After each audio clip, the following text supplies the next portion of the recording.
I'd like to call this meeting to order.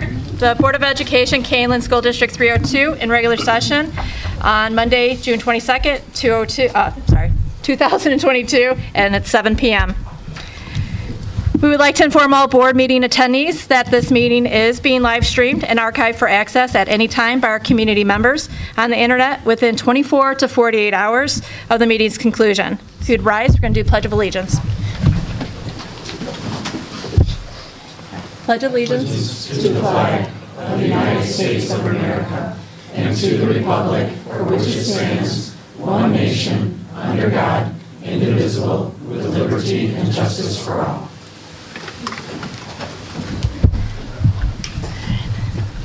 Before we begin, we're going to do a moment of silence. It is with great sadness that I share that Ken Nearing, a former Kaneland High teacher and current KHS coach, passed away on Sunday, June 19th. Coach Nearing began working at Kaneland in 1986. Ken began by working as a driver's education teacher and a coach at the high school. Upon retirement, Ken drove a school bus and coached for an additional 19 years. He was well liked by all of his colleagues, as well as many of the Kaneland students that he taught and that he coached. Ken was dedicated to Kaneland and will surely be missed. If you'd please join me in a moment of silence in remembrance of Coach Ken Nearing.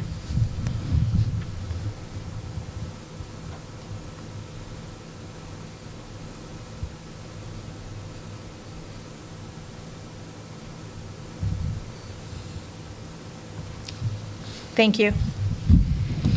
Roll call when you have a chance. Mrs. Simmons. Here. Mr. Gonzalez. Here. Mrs. Junk. Here. Mr. Carey. Here. Dr. Lawler. Here. Mr. Mankivsky. Here. Mrs. Witz is absent. With 6 members present, we do have a quorum. Is there anybody would like to move any consent agenda items to new business? I would like to pull H10, please. Okay. No. Yeah, that's right. Yeah.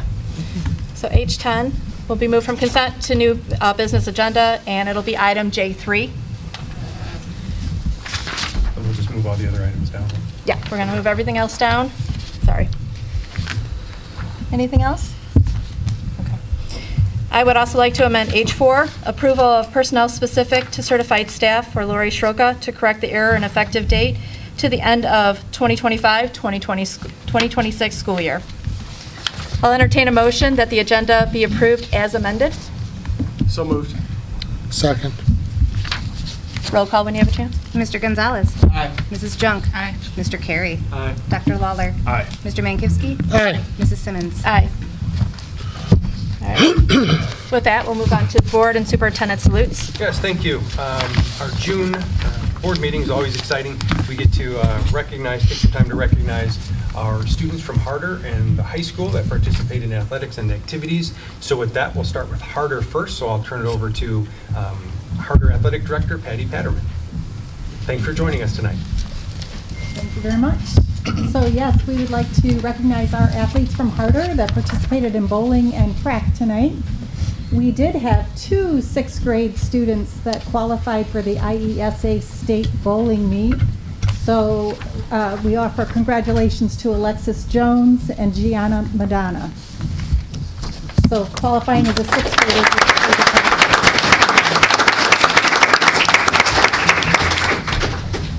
Tonight we're also going to be recognizing our track team. We did have 15 athletes from Harder qualify for IESA, but I want to go back to our conference meet first. So the conference meet was the first time competing in the NCJC. It was our 2nd year in the conference, and there was no conference meet last year. So our 7th grade girls placed 2nd this year. 8th grade girls placed 3rd. Our 7th grade boys were 5th, and the 8th grade boys placed 4th this year in conference. Sectionals, we had a lot of success, or the track athletes had a lot of success at sectionals, and we set a couple of school records. First of all, we have 7th grade Amani Meeks, who broke the long jump record with a jump of 16 foot 9 inches. I knew that would get the high school attention. And our 7th grade boys 4x400 team of Gavin Smith Anthony Bickle, Isaac Taylor, and Colton Van Dyke broke the school record that was set in 2013 with a time of 4 minutes, 10 seconds.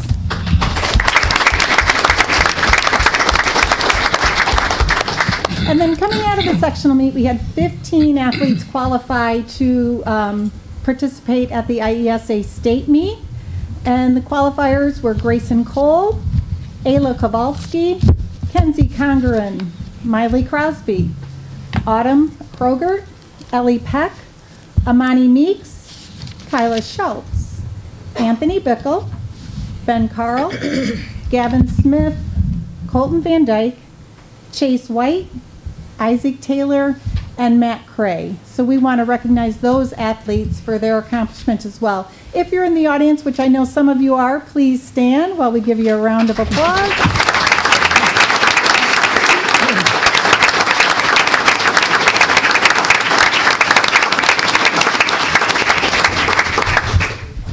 Thank you. And I know the high school is looking forward to those 8th graders moving up, and the 6th and 7th graders, we're looking forward to your return. Have a great night. Thank you, and again, congratulations to all of our Harder athletics and activity students from the entire year, but specifically the spring season that we just concluded. And with that, we'll move on to the high school, and Mr. Rollman, if you have a few minutes to share some of the highlights, or the coaches also. Thank you for coming out tonight. Thank you again, Dr. Layden and school board for having us. It's always a pleasure for us to be able to come and highlight our students. A couple of things I wanted to start off with this evening. By the numbers, this year we had 26 athletic programs offered at KHS. A few of those are state series only, such as swimming, but we had 26 different programs, and 51 clubs and activities took place this year at KHS. In the course of the 21-22 school year, we participated in 837 contests. 326 of those were held on the campus of KHS. That's about 39% of all of our contests were at home. We had 7 conference championships overall during the year, and we hosted 8 IHSA postseason events. Boys and girls cross country, the regional girls basketball sectional, the chess team sectional, boys baseball regional, a girls softball regional this spring, a girls soccer regional this spring, and also the girls super sectional for softball as well. We did a little calculation. We took a look at all the teams, not only in the IHSA events, but also the different tournaments and invitationals that we run throughout the year. And we came up with 78 different schools represented at those different events. That is approximately just under 10% of all the schools in the IHSA made a visit to Kaneland High School this year. So this would be a great time to give Mr. Payton and his crew a round of applause for all their prep work. We really appreciate it.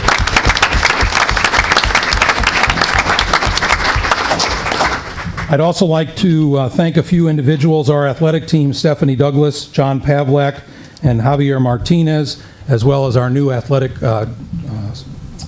trainer, Maggie Walker.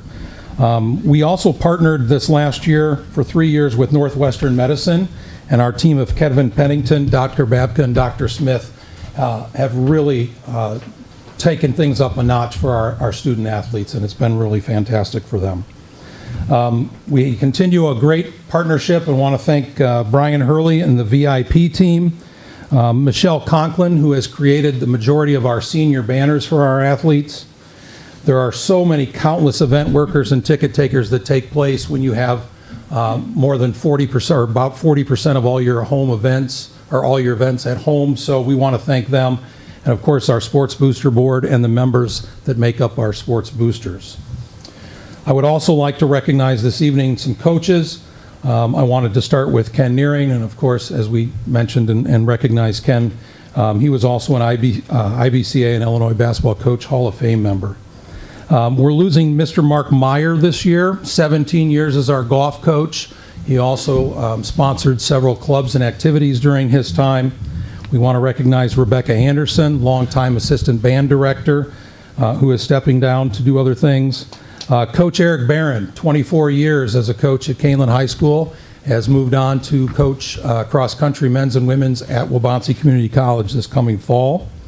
Kelsey Flanagan, who coached in the girls' basketball program for more than 10 years, the last few as our head coach. Mr. Javier Martinez, 6 years as our spring assistant athletic director, and I really tried to get him back for one more year, but he's going to be teaching at Cantini starting in the fall. And then Mike Kiefler, 12 years in our softball program, the last 7 as our girls' softball head coach. So a round of applause, please, for those coaches.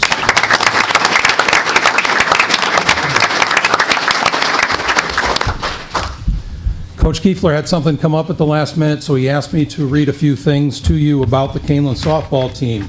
They were 19 and 13 this year. They took 3rd place in the I-8 conference. They were regional champions, sectional champions, and runner-up in the super sectionals. Grace Algram and Olivia Stoker were unanimous all-conference players, and Jenna Harper and Emily Olp were honorable mention all-conference. Grace Algram was also named Player of the Week by the Aurora Beacon News in mid-season. Academic all-conference softball players included Olivia Stoker, Abby Latka, Jenna Harper, Taylor Hames, Emily Olp, Mackenzie Hardy, Gabby Gonzalez, and Kaylee Plank. So that they had a very successful season. They really struggled at the end of the season, just for whatever reason, and somehow turned that right around at the right time. Won our regional, went on to win the sectional at Sycamore, and then back to our home super sectional. So great season. At this time, I'd like to bring up our boys tennis coach, Mr. Larry King.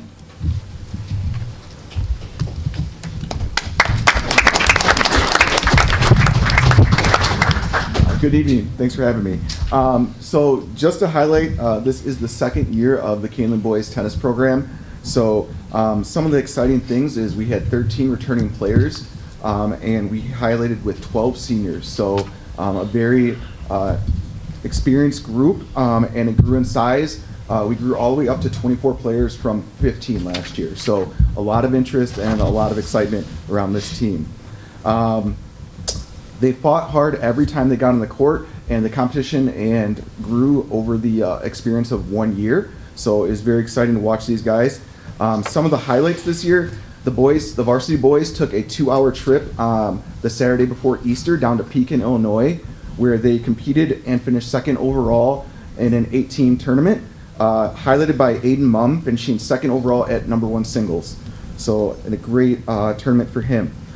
Some of the other highlights and accomplishments this year were varsity and JV both finished 4th in conference, and the varsity were led by a 2nd place finish by third doubles of Matt Manugas and Sam Regelbergy. Other key highlights are Matt and Sam's 6-match win streak this year, which was a long, and then our JV doubles team made up of our 2 and only freshmen, Luke McAvoy and AJ Faruga, their 5-match win streak to close out the year. Overall, the team almost made it to state. They made it to the 3rd round in the sectionals, which is right before the qualify for state. So in the 2nd year, quite an accomplishment for this group, and we are looking forward as we have 12 players returning next year and looking to continue to build this program. Thank you.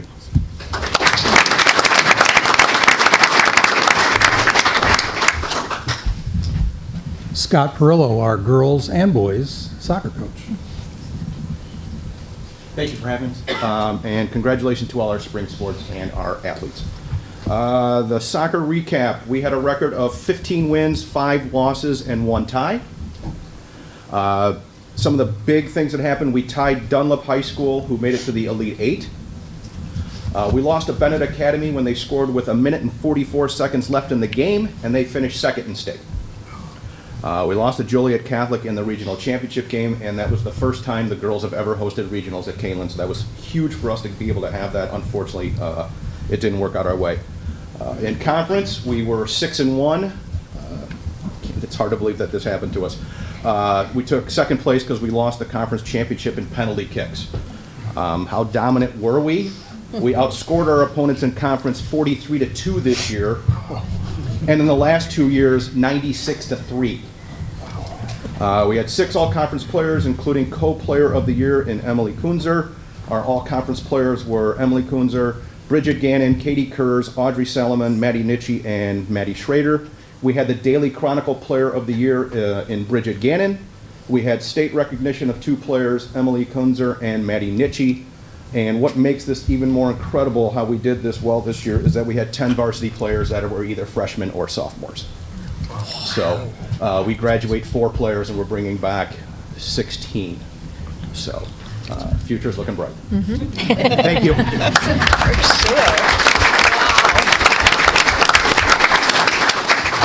Coach Perillo fails to tell you that because of that situation with the conference tournament, that's actually prompted a new conference bylaw for next year. So you can't dominate like that, like our girls have the last 2 years and end up in second place. So we changed the bylaws. Mr. Andy Franklin, our girls track coach.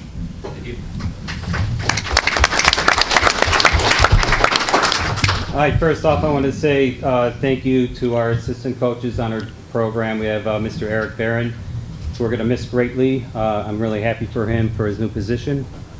Mr. Michael Thorgeson, our throws coach, and Lindsay Giordino, who used to be Mrs. Lindsay Gerke. She ran for us a long time ago.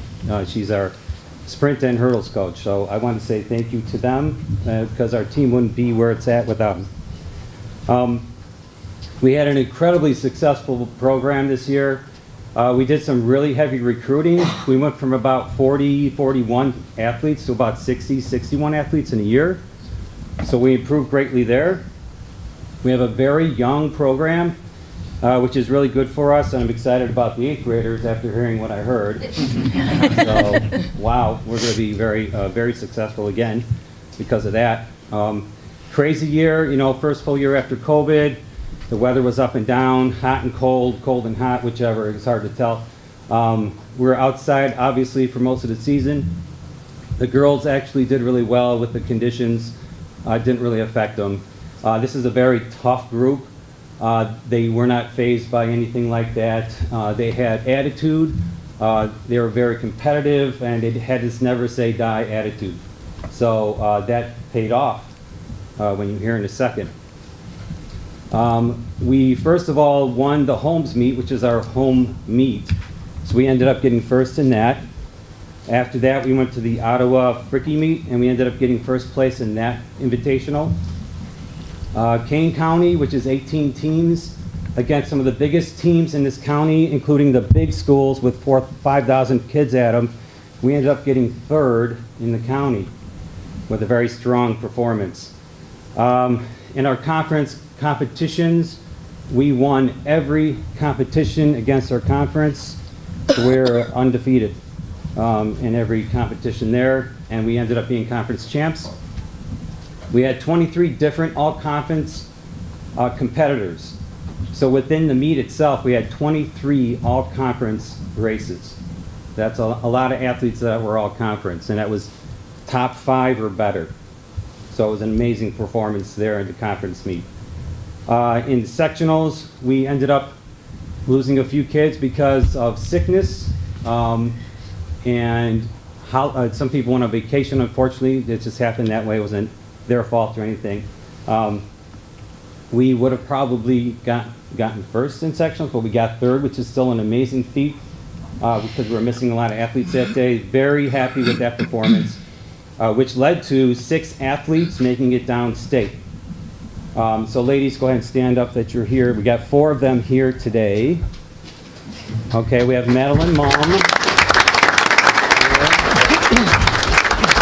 Madeline Malm got down in the triple jump. Cora Heller got down in the pole vault. Olivia Pasovich in the 300 hurdles. Jessica Phillip, I think, is on vacation. She made it down in the pole vault. I'll read something about her in a second. Olivia Rollman made it down in the discus.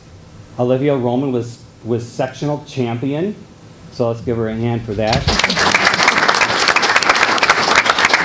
Olivia Yarborough, who couldn't make it today, she was in the 200-meter dash. She made it down in that event. Jessica Phillip was sectional champ also, and 3rd place in state with a jump of 10'6" in the pole vault.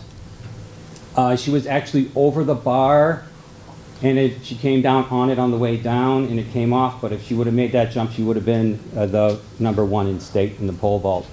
that's how close it can be. So we're just super proud of the girls. Amazing group, very proud of them. Looking forward to next year. We're going to miss our seniors desperately. It's just going to be sad without them.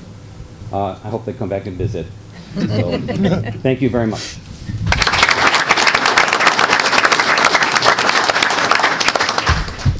And then we'll go to boys track and Mr. Dremel.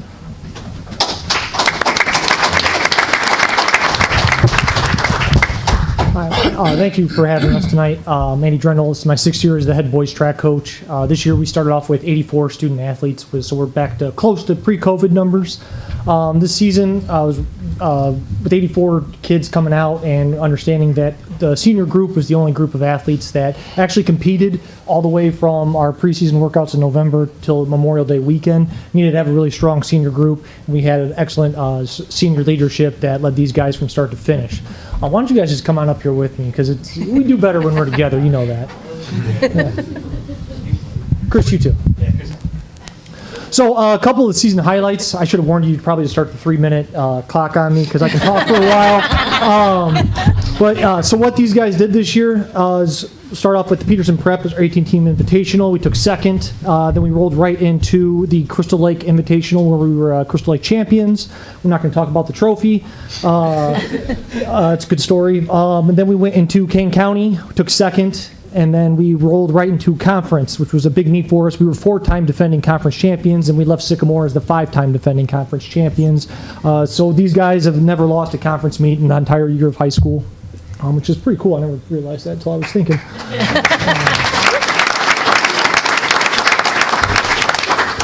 We ended up with 11 conference champions, and we had 32 all-conference athletes also. Then we went right into the sectional. We took second in the sectional and we qualified 3 relays and 7 individuals to the state track meet. At the state track meet, we qualified our 4x1, 4x2, 4x4, qualified a shot put, discus, pole vault, high jump, and what am I missing?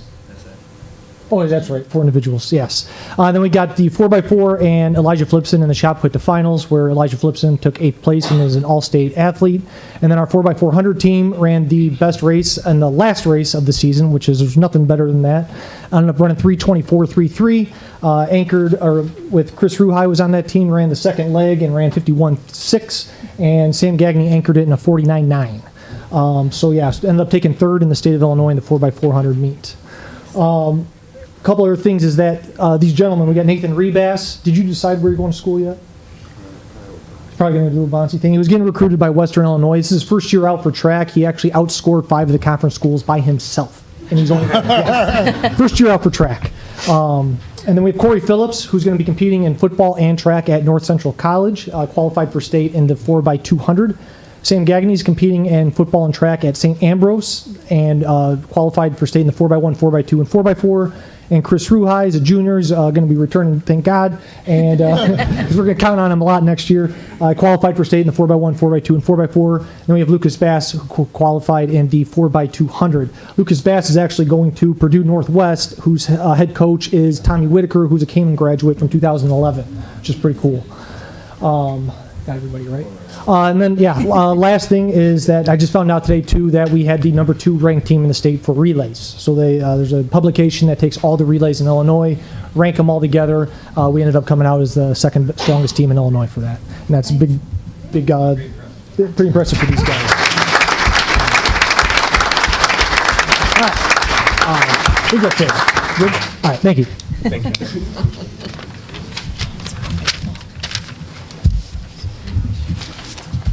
Just got a text a short while ago from Coach Aversa about the baseball team. They got stuck in playing in a doubleheader. He said, I don't think I'm going to make it before you're done talking. So I'm going to share a few things with you that he shared with me earlier today. The Knights baseball team established a new bar this spring and achieved many great accomplishments and reached many of their team goals. The freshman team finished first in the Interstate 8, and the sophomores won the conference outright. The varsity team went 24-9 this year and finished 2nd in the Interstate 8 with a 10-4 record. For only the 2nd time in program history, the team reached the sectional championship where they lost to Sycamore in what was an awesome pitcher's duel through 6 innings, being knotted all at zeros. Season highlights include the team beat multiple ranked schools, including Lindsay Lane Christian Academy, who finished second in the state of Alabama, and Harvest Christian Academy. We had 4 players named to the all-conference team and 1 honorable mention, along with multiple players named all-area.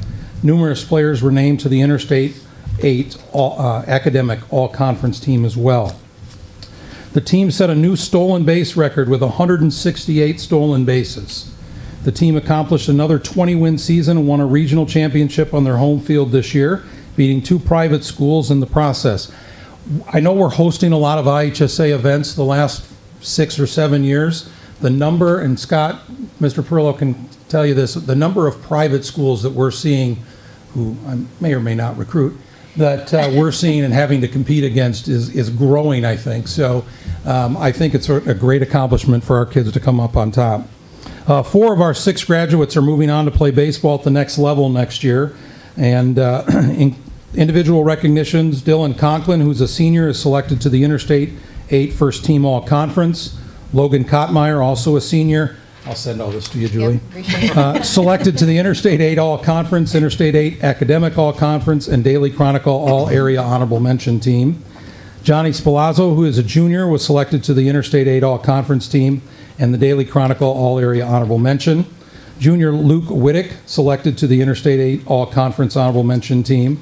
Junior Alex Panico was also a Daily Herald All-Area First Team and set a school record with 40 stolen bases this year. And Parker Violet, who is a sophomore, selected to the Interstate 8 All-Conference First Team, Daily Chronicle All-Area Honorable Mention, and the Beacon News All-Area Second Team. Anthony Campisi, also a sophomore, selected to Daily Chronicle's All-Area Honorable Mention. And I know that Coach Aversa didn't put this in his report, but I know that he won his 300th game as a head coach at Kaneland High School after a 17-4 win earlier this year against Rochelle. So there's our boys' baseball in a capsule.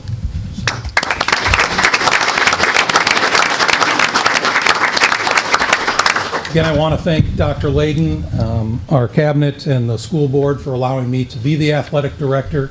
This is my 4th year, and it's still literally the best job I think I've ever had. Just a few dates I wanted to share with you. August 1st through the 5th, which is that first week in August, will be the IHSA Dead Week, so there are no events that week. Monday, August 8th is the start of our fall sports, and Friday, August 12th will be Nights Under the Lights. We'll put some more out. Again, thank you for having us. Appreciate it.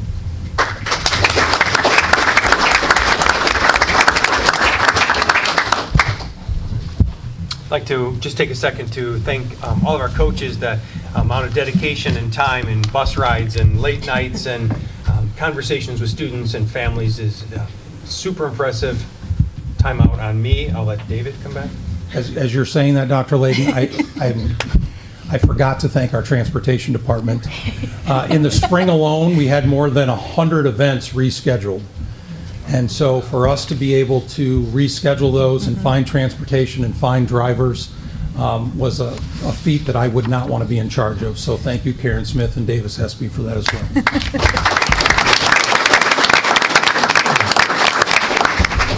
Thank you for sharing that, Mr. Rollman. And again, thank you for to our students. Congratulations to our students, our families, and all the picking up and dropping off and travels and spring weather. It's a great season, but it's a bad season weather-wise. So thank you for enduring, like Mr. Franklin said, some hot days, some cold days, and everything in between.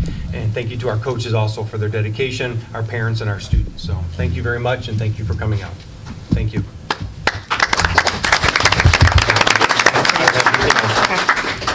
That's all I had. For them to leave? Or? Yes. Okay. This is their time. I was going to say, this is your time, students. If you would like to leave, feel free to do so. And parents, thank you for coming.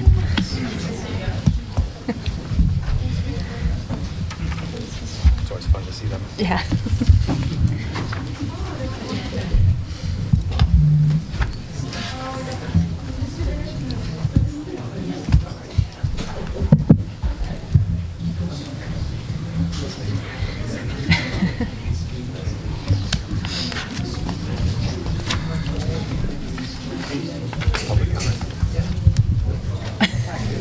Can't read your lips.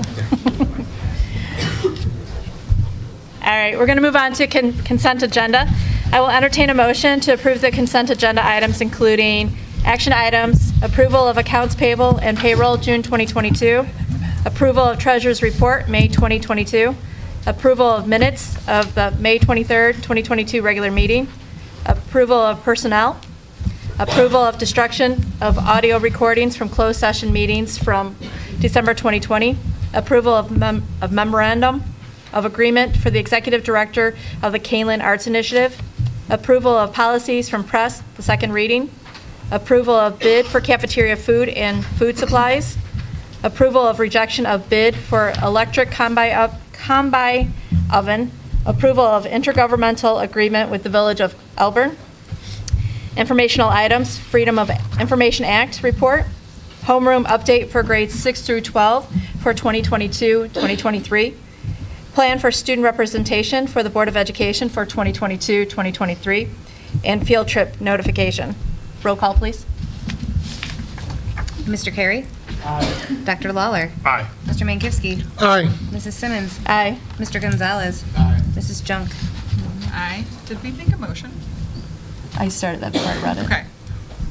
Oh, but nobody motion, yeah. I thought we. We did, but You nobody. said I'd entertain a motion. Yes, I was I did like, entertain a motion, read it all, we but gave nobody it to you. motioned. Second? Can we go back? Well, yeah, just take a motion or make Okay, it. motion by Mr. Carey, second by Meg.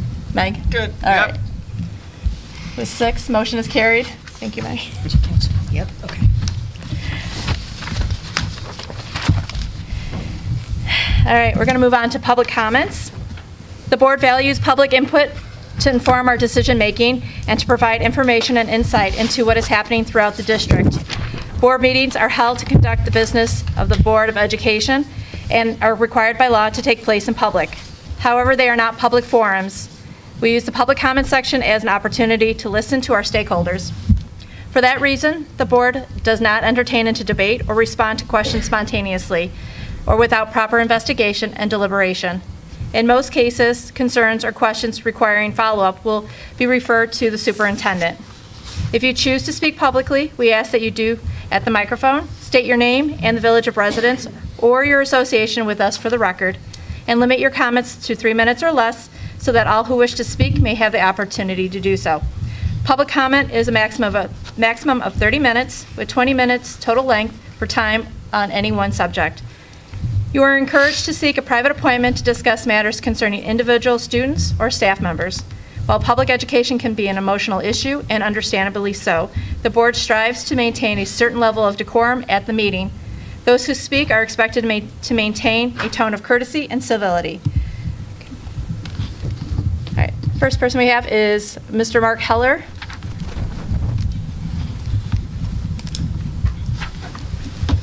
Thank you to the Kaneland Board of Education. I just want to briefly, don't really have to say as much as what I had planned for tonight because Mr. Roman and the coaches really said all the facts regarding the sports at Kaneland.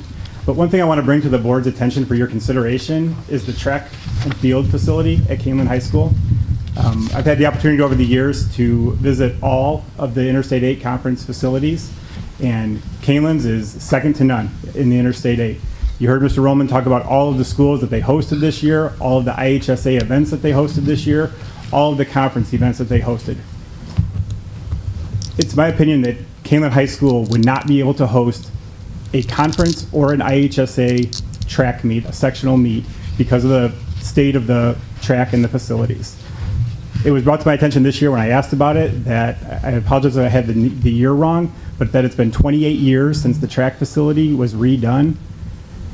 If you were to do a little research on that, you would find that facilities make the recommendation of 6 to 10 years of just resurfacing tracks. If it's 28 years on Kaneland's, I would ask the board to consider where that stands in the future planning for capital improvement projects and consider moving that up and putting some serious attention to that. As you heard the coaches speak, close to 150 athletes were involved in the boys and girls track program this year, 5 consecutive boys conference championships, and I know at least 2 consecutive girls conference championships that I can speak of. So thank you all for all of your time, and your coaches and your facilities are second to none in all of those areas, but I would ask you to consider taking a closer look and maybe prioritizing putting some attention into the track and field facility. Thank you very much. Thank you for your comment. So there's nobody else signed up, but we have some time. Is there anybody that would like to talk during public comment at this time? We will have a second one later on. Okay, seeing none. All right, so we will move on to new business. J1, public hearing and approval of administrative costs cap waiver for 2021-2022. Yes, thank you. With this, we do need to start with a public hearing, so I'll turn it back to you, and you can open up the public hearing. Okay. We will now open the public hearing on the submission of a one-year waiver on ILCS 5/17-1.5, the administrative cost limitation. The public hearing opened is now 7:36 p.m. Dr. Fuchs will explain why the waiver is needed, and then after the presentation, any questions or comments by the public will be heard. Thank you very much. Each year, the administrative costs are limited by 5% and over the prior year's actual expenditures. Each year when our auditor does our annual audit, he or she will measure last year's actual expenditures with this year's budgeted expenditures. And if those administrative costs go over 5%, we're required to seek a waiver from the General Assembly. If we were in the lowest quartile of administrative costs, we would have a different process that we could use. But because we don't, we're in the third quartile, we have to go through this process. This process involves a public hearing, which we're doing right now, notification of the unions or associations, notification of our legislators, posting on the website, posting in a publication. All of those requirements have been met. Last year, in 2021, our actual expenditures were $1,005,695. Our budgeted expenditures for 21-22 were $1,081,846. It's a difference of $76,151 or 8%. You may be asking why those expenditures are over, and there are two primary reasons. One of the reasons has to do with the increased costs in our health insurance for this year, and then it was a little around 2%, but every dollar counts. The other reason is that you have two administrators, Dr. Layden and myself, who are on administrative retirement contracts. And our board policy says or states that administrators receive the same benefits as our professional association. And so we have retirement enhancements built into our contracts for these last 4 years that also contributed to the overage of the administrative costs. That pretty much describes it. We will now invite public comments on the proposed submission of the waiver for a one-year waiver of the administrative cost limitation, keeping in mind the public comment guidelines stated earlier in this meeting. We'll do board in a minute. Go ahead, Mr. Selka. When was the last time that... Please come to the microphone. Yeah, please state your name and area of residence. Thank you. I have to have those two. Okay. Well, there is 4 hurricanes if he states it. Scott Stolka from Sugar Grove. Thank you. When was the last time that the board had to go and get this relief? Last year. So, and is this an ongoing thing then? I mean, are we having to do this every year now, moving forward? The retirement enhancement is a 4-year program, so we do anticipate that there will be at least 2 more years of it. How do we change that so that we don't have to do this?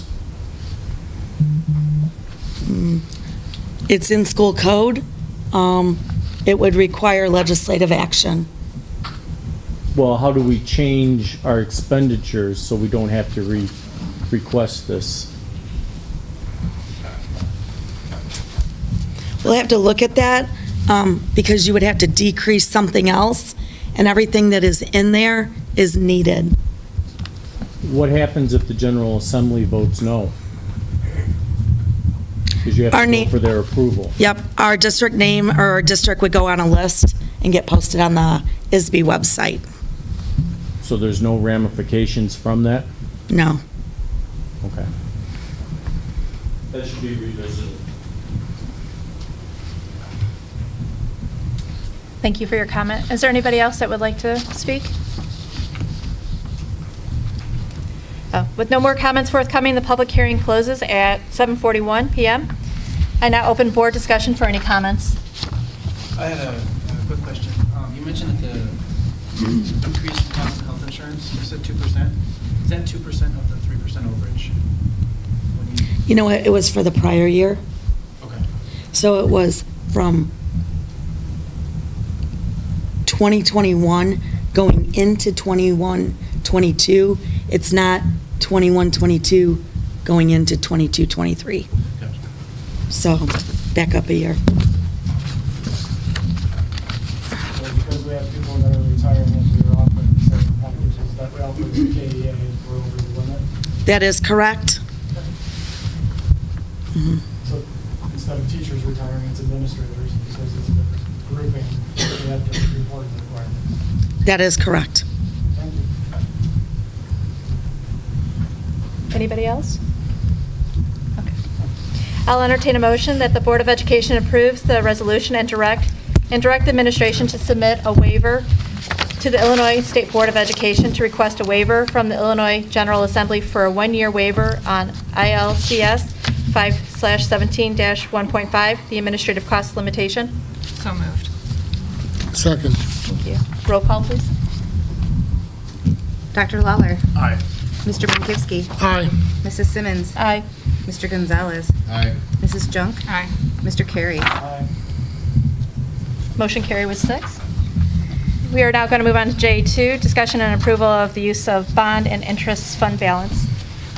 Thank you. I'll turn this over to Dr. Fuchs. I know we do have a guest tonight that will present and also be here to answer some questions. Dr. Thank you. Fuchs. Appreciate it. Mr. Bob Lewis is here tonight. He is our financial advisor from PMA and has been for many years, worked with Kaneland School District. Mr. Lewis brought to my attention the possibility of using excess money that has accumulated over time in the bond and interest fund for some of our capital projects. And he explained the legal way in which we could do so. And so, did you want to explain it, or did you want me to kind of go through that first? Okay, go ahead, and we'll see if there are any questions. And then also, I think he brought a time, or I included the timeline, potential timeline, if the board is interested. Yeah, so you summarized this in the memo that you provided to the board, but... Come to the microphone so we can... Sorry about that, I forgot. Thank you, Bob. It doesn't, you can't hear it here, but it's for online purposes, just so when you're trying to hear the sound. So you provided to the board a memo regarding the funds in the bond and interest fund, and one of the questions always arises, well, how do funds in excess of what is needed for the annual amount get accumulated there? Some of that's through investment earnings over time. Some of that is because the King County, as to most of the suburban counties, it varies by the county, adds an extra 1% to the bond levy to make up for any collection shortfalls. So over the years, you'll see slow incremental buildup in the fund. And one of the things that school districts, statutorily, that money can only be used, the portion from the excess, the 1% that's added, it can only be used to pay debt service. The interest earnings that are accumulated, that can be, if it's declared interest earnings, can be transferred to other funds by action of the board for any available purpose. Those funds get mixed together within the fund. So typically what will happen is if a district is interested in doing what has been described in the memo of utilizing those funds for capital projects, is a 1-month working cash bond is issued.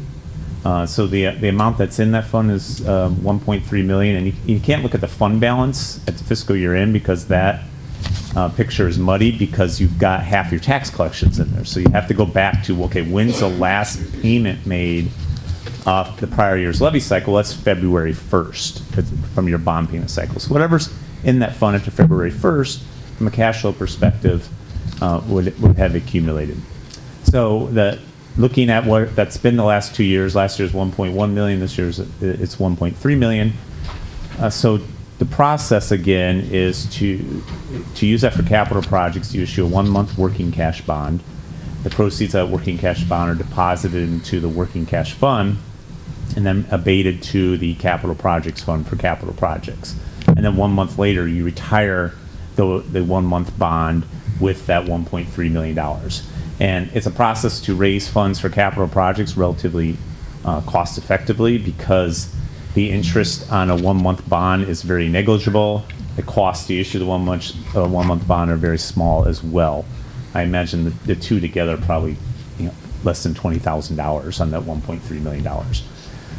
So the process in order to do that, though, according to the school code, is you have to conduct a hearing similar to the hearing that you just conducted for other purposes, and you have to publish your intent to issue a working cash bond in an amount not to exceed $1.3 million to allow the voters to be aware of that process. And then after you've completed the required petition period and the $1.3 million, or on the intent that's published and conduct a hearing, then you can issue the bond to fund capital projects identified by the district. And that process usually takes about 2.5 months, depending on where you fall in the board meeting schedule from when it's first presented. And I think it was provided to them, the sample timeline, right? Yes. Okay. This one? Yes. Yes. Yeah, so that would begin with action on the July 25th meeting, hearing potentially held on August 8th. And if all the proceedings are met, then the board could approve a resolution to sell it as soon as August 29th. And then the proceeds would be available by September. Any questions about that? So if we do nothing, it just sits there? It just sits there and it accumulates. How long do we have to spend that money once it's in the correct fund? The bond and interest fund? Once it's moved Oh. to O&M and then capital projects? If it were issued on a tax exempt basis, it would be subject to a 3-year expenditure requirement, but because it's a 1-month bond, the difference between a taxable and tax exempt interest rate is very negligible. So you just sell it taxable, then you don't have to worry about meeting those requirements of the IRS. Okay. Are there any restrictions to which fund we can move the money?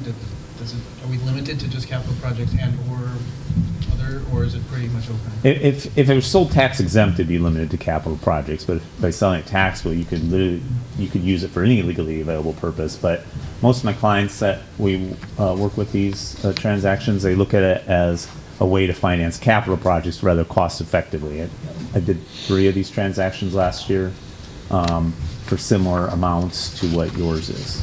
And that's primarily because it's one-time monies. It's one-time money. Right? So you, exactly. Right.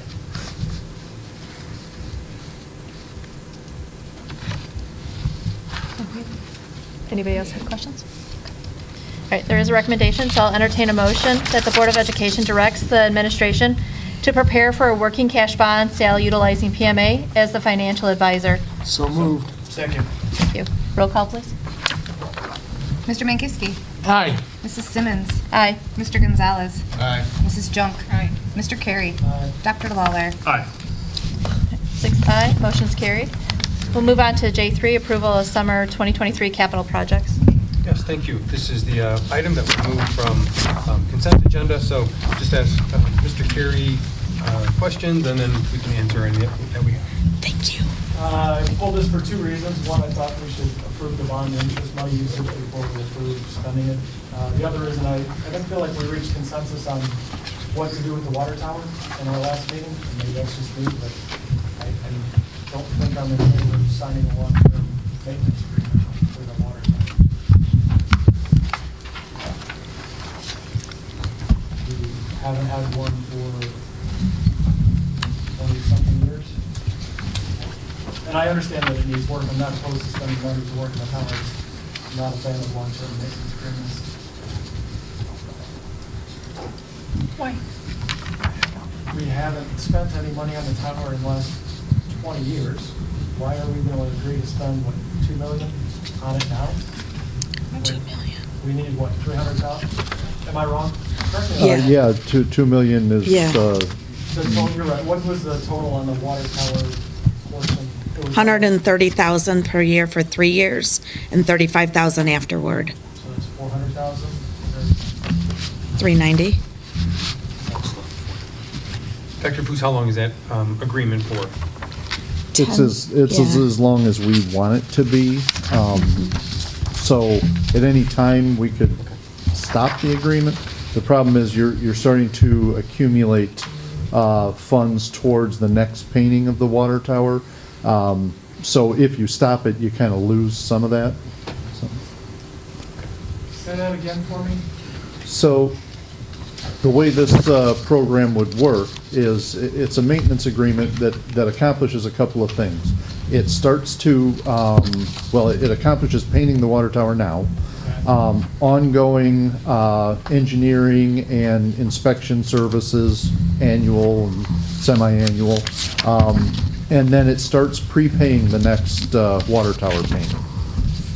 So by the time you hit the time when you should be painting it, it's been like 18 years since the water tower was built and it hasn't been painted yet. We really should have painted it in the 10 to 12 year time frame. So that's going to start prepaying for that service the next time it's due in a more reasonable time frame. So it's more like a maintenance reserve? Sort of, yeah. Maintenance reserve and ongoing engineering and inspection services, continuing on, and also the warranty piece, where if we were to go out and just say, we just want a contract, get it done, here's the $350,000 or whatever it ends up being, that generally comes with a 1-year warranty, where this is a perpetual warranty. So at year 5, there's some sort of problem with the coating on the water tower surface, it's on the contractor then to take care of that problem, versus now we've only made it 5 years and now we've got a problem. Now the district's on the hook again.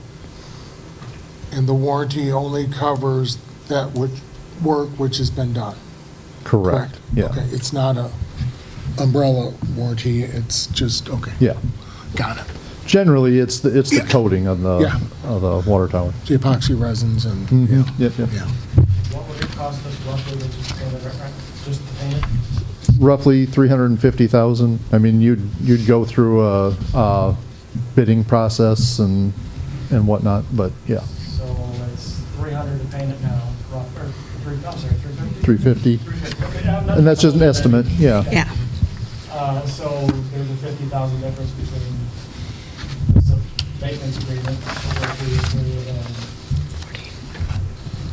just paying for it now. I'm not following, I'm sorry. All right, so we can either sign this contract that's going to end up costing about $400,000, and we get the tower painted, and we get a warranty. Or we can just paint the water tower and spend the $350 and not.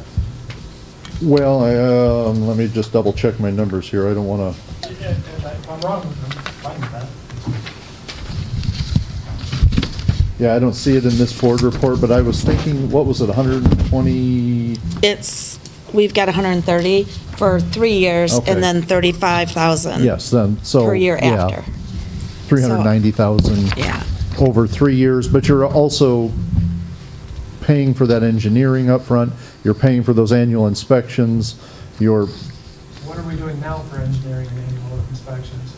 Well, we do some, we contract some inspections, but not to the level that they're doing. And we're not doing any engineering because we're not looking for a painter at this point. We would have to do that engineering. If we decide to we just want to pay for the painting of the tower, we got to hire the architect and engineering firm to do that work. Are we currently compliant with for the ongoing inspections and engineering? Are we compliant Yes, with that? yeah. Mhm. So what would it add then to have these extra inspections and engineering requirements? It's just more peace of mind, more security, knowing that we've got a water tower that's going to last. It's not the type of investment you want to make every 20 years. It's a longer-term investment for that. So we want to make sure that the coating is robust and it's not going to fail on us and cause us bigger problems down the road. And that's the other reason why we really need to consider doing this sooner rather than later, whether it's a maintenance agreement or just paying for it outright. Because every year we wait, if that coating starts to fail, then we're going to have to grit blast the whole structure. And that's going to roughly double the expenditure. If we can do it before that coating starts to fail, then we don't have to grit blast the whole thing. You have to tent it and scaffold and everything, and it drives the price up to roughly double. This only covers the outside of the water tower, none of the internals? It does cover outside, inside, coating on outside, inside, the ladderway, the inside of the tank. It covers all of that. Yeah. None of the mechanicals, I guess is what I was saying. No, but the mechanicals are real minor. You've got a couple of pumps, a couple of VFD drives, and we've been working on that as we go, but this does not cover that. Well, I guess I'm still a little confused. If we sign this contract and they go and paint, you're not gonna let us off the hook a year from now and lose $200,000? No. We'll have to pay for,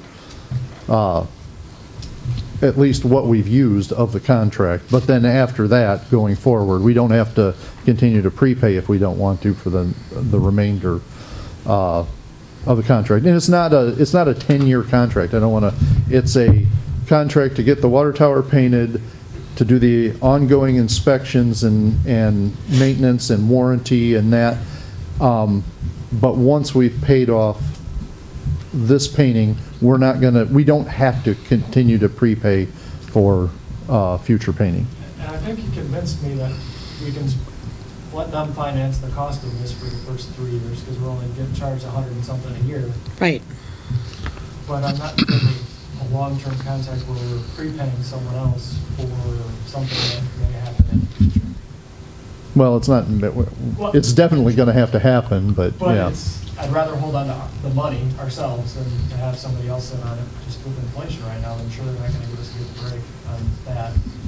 So would we be holding on to money? You said $350 to paint it now, but that we'd have to go out for other services. We'll have to get engineering and architecture and engineering services. So does that roughly equal another $40,000, which we would be paying for the contract anyway? If I had to guess, I'd say $30,000 to $35,000.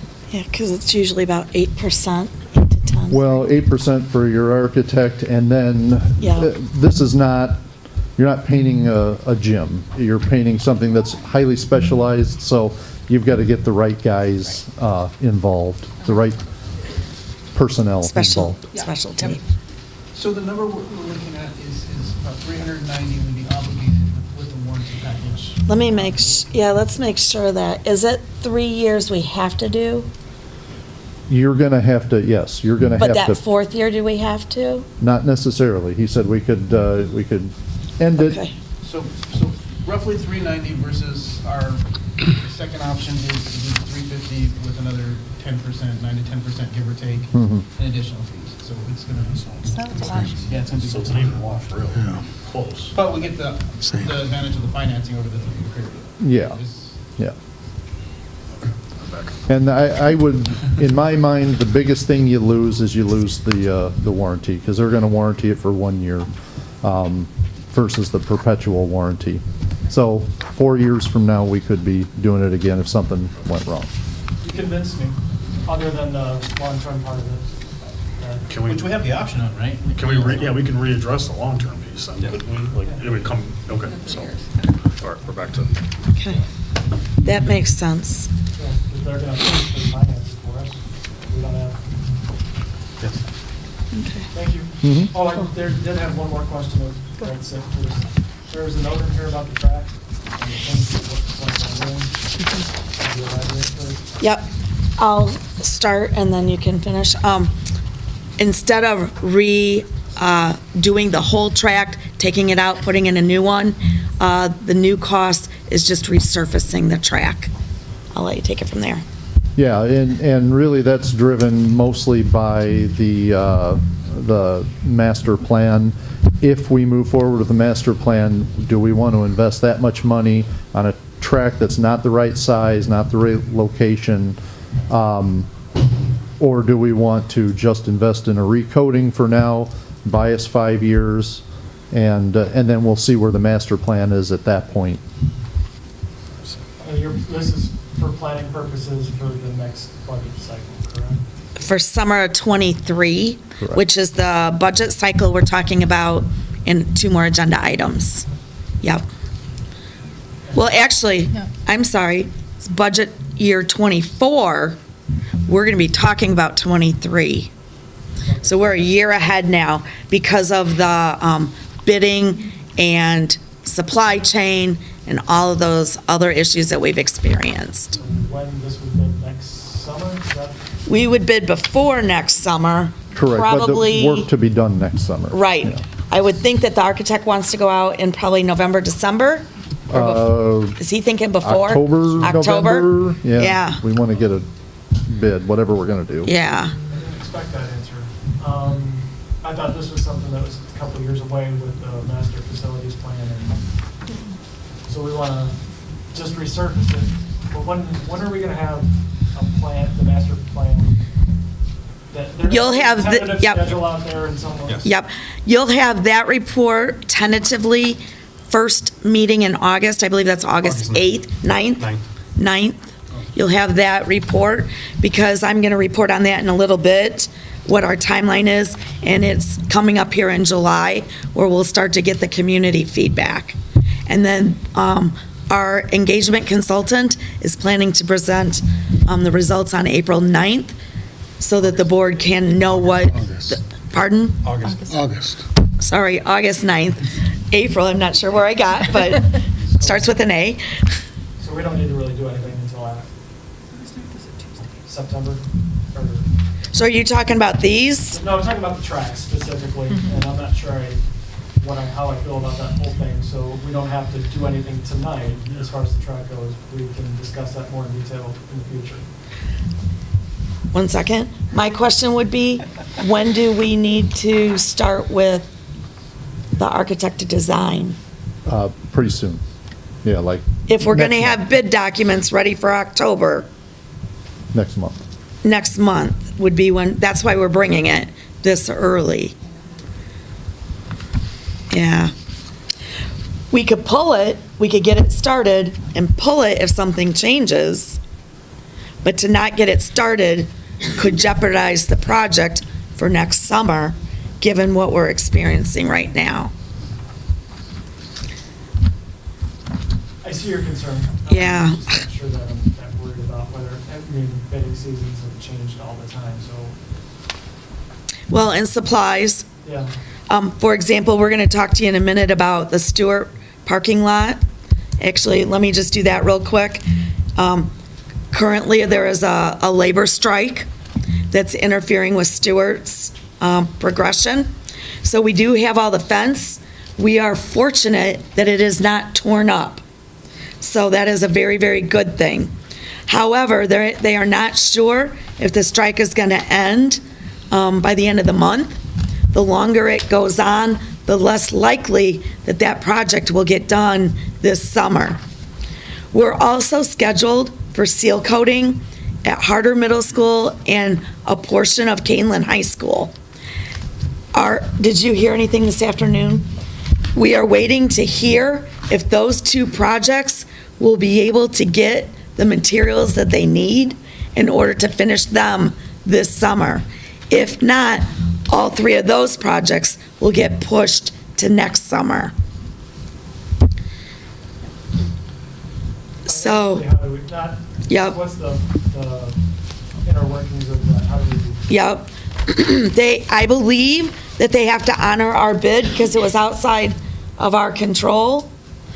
The one charge that we might have to consider is if we tell them to take the fence down, when they go to put it back up, we might have to pay for that. In terms of the size of the project, it's around, if I remember, the Stewart parking lot is a little over 500. I think the other two total, would we come up with 700,000? I'd have to look. I think it's around 700,000 for the 3 parking lots. And what that would do is, in a minute, you'll hear about the deficit. I would take those expenditures out, and it would help with that. But it would go into the following years, which. Yes, it would. It would get pushed. We're just pushing the deficit a year. That's exactly what you're doing. All right, so, and that's more what I was asking, I guess, is there's no problems with, we already had the tax money, it's sitting here.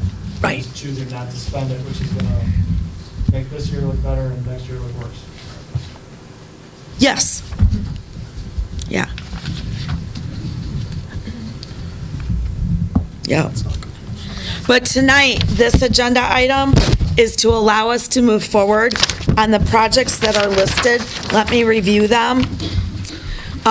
We've got the life safety work. If you'll remember, we divided that into 5 years, but these last 3, this summer, doors and windows. Are we gonna get that project done? Yeah, it looks That like one's that's good, okay. going well. Doors and windows are going well, so that's good. Next summer, plumbing. Third summer, summer 24, electrical. And that'll wrap up our life safety work from the 10-year study. Mechanical, replacing water heaters at Kaneland High School. We've got the water tower painting on there at the 130. We've got the tennis courts on there to repair the cracks and the rubber coating. We've got the track on there to, again, resurface. And then the dishwasher at Harder needs to be replaced. And then more paving and seal coating. Both of those are replacement parking lots. We've got John Shields, which is similar sizes to John Stewart. And then you've got the Meredith parking lot on there to replace. A portion of it, depending on how much money we end up making available for that. We can pull $1 million out of the FY24 O&M budget. That's comparable to what we have this year in the budget, except for we've got the extra $1 million coming out, depending on the paving. We've got the bond and interest money that Bob Lewis just talked about.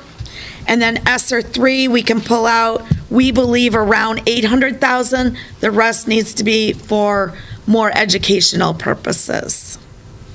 So we have enough money identified to cover the projects that we have listed.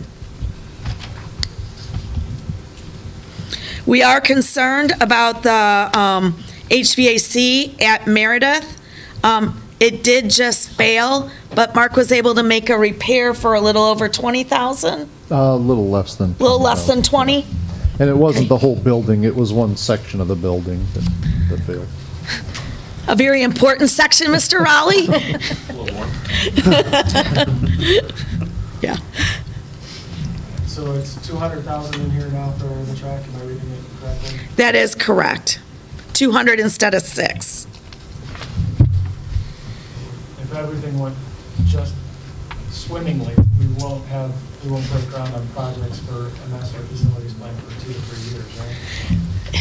If everything in a perfect world, Yes. you would do that in November, and then you'd get, if you want to move that quickly, you could get your bonds sold, say, spring, and then you could break ground summer of '24, because you couldn't break ground in summer of '23, I guess, depending on how quick the architects could move along. Okay.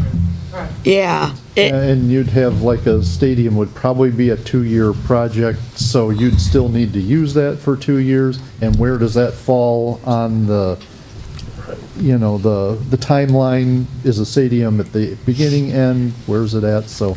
Right. All right. That answers my And that would be best case scenario. Yeah. That's all I have. Thank you. Yeah. Thank you. So resurfacing the track, how long does that last? Like, are we going to be doing resurfacing it again next year, the year after until? No, we would be looking for like a 5 to 7 year window to then decide what are we going to do with the master plan, and are we going to leave it as is in the place it's at, or what? But a typical track resurfacing is probably 7 years.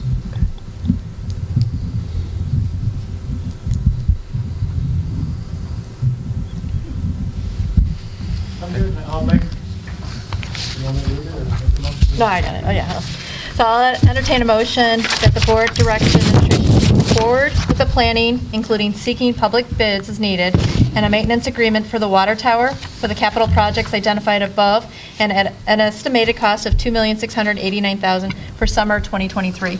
So moved. Second. Thank you. Roll call, please. Mrs. Simmons. Aye. Mr. Gonzalez. Aye. Mrs. Junk. Aye. Mr. Carey. Dr. Lawler. Aye. Mr. Mankivsky. Aye. 6 ayes, motion's carried. Again, thank you. Thank you, Mr. Pate. All right, we are going to move on, what is now J4, approval of 2022-2023 tentative budget for the Fox Valley Career Center. Yes, each of the next two topics, the tentative budgets, I'll turn this one over first to Dr. Fuchs, and she can walk us through it and see if you have any questions.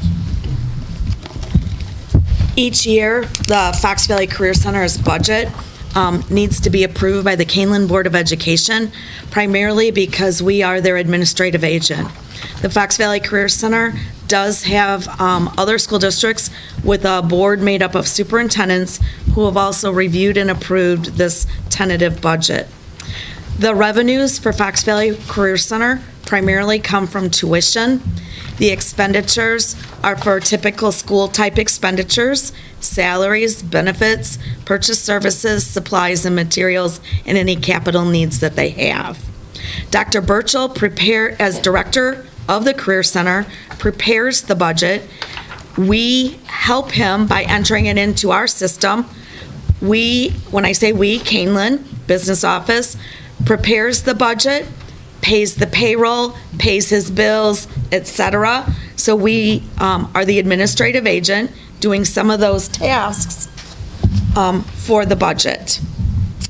This year, his budget is a balanced budget with revenues and expenditures, revenues exceeding expenditures by $86.33. Please remember that a budget is a plan, and that we do our very best to bring it as close as possible. If at the end of a fiscal year, Dr. Burchell's budget has excess money, he will return that in the fall of the following year to the contributing districts, and then that helps with the tuition payments for that year. So it's a cycle that we do every year. What questions do you have? Seeing none, I'll entertain a motion that the Board of Education approves the 2022-2023 Fox Valley Career Center tentative budget as presented. So moved. Second. Roll call. Mr. Gonzalez. Aye. Mrs. Junk. Aye. Mr. Carey. Aye. Dr. Lawler. Aye. Mr. Mankivsky. Aye. Mrs. Simmons. Aye. 6 ayes, motion's carried. We're going to move on to now approval of 2022-2023 tentative budget for Kaneland, District 302, which is now J5. Yes, thank you. I know Dr. Fuchs handed out booklets to everybody, and she'll have the presentation up there as she talks us through it. So thank you, Dr. Fuchs. Thank you. The presentation is also in the front pocket, the left pocket of your binder, if you want to make notes on that. And I'm going to ask Mrs. Eggleston to click for me. I appreciate that. Thank you. So I will be flipping back and forth between the presentation that's on your screen and the binder so that you know where to look for things. There are page numbers on there so that if we need to, and also sections that I can point you in the right direction. Feel free to stop, interact, and ask questions along the way. I think that may be easier. If we get too far off track, I'll bring us back, and then we'll save questions for the end depending on time. Okay?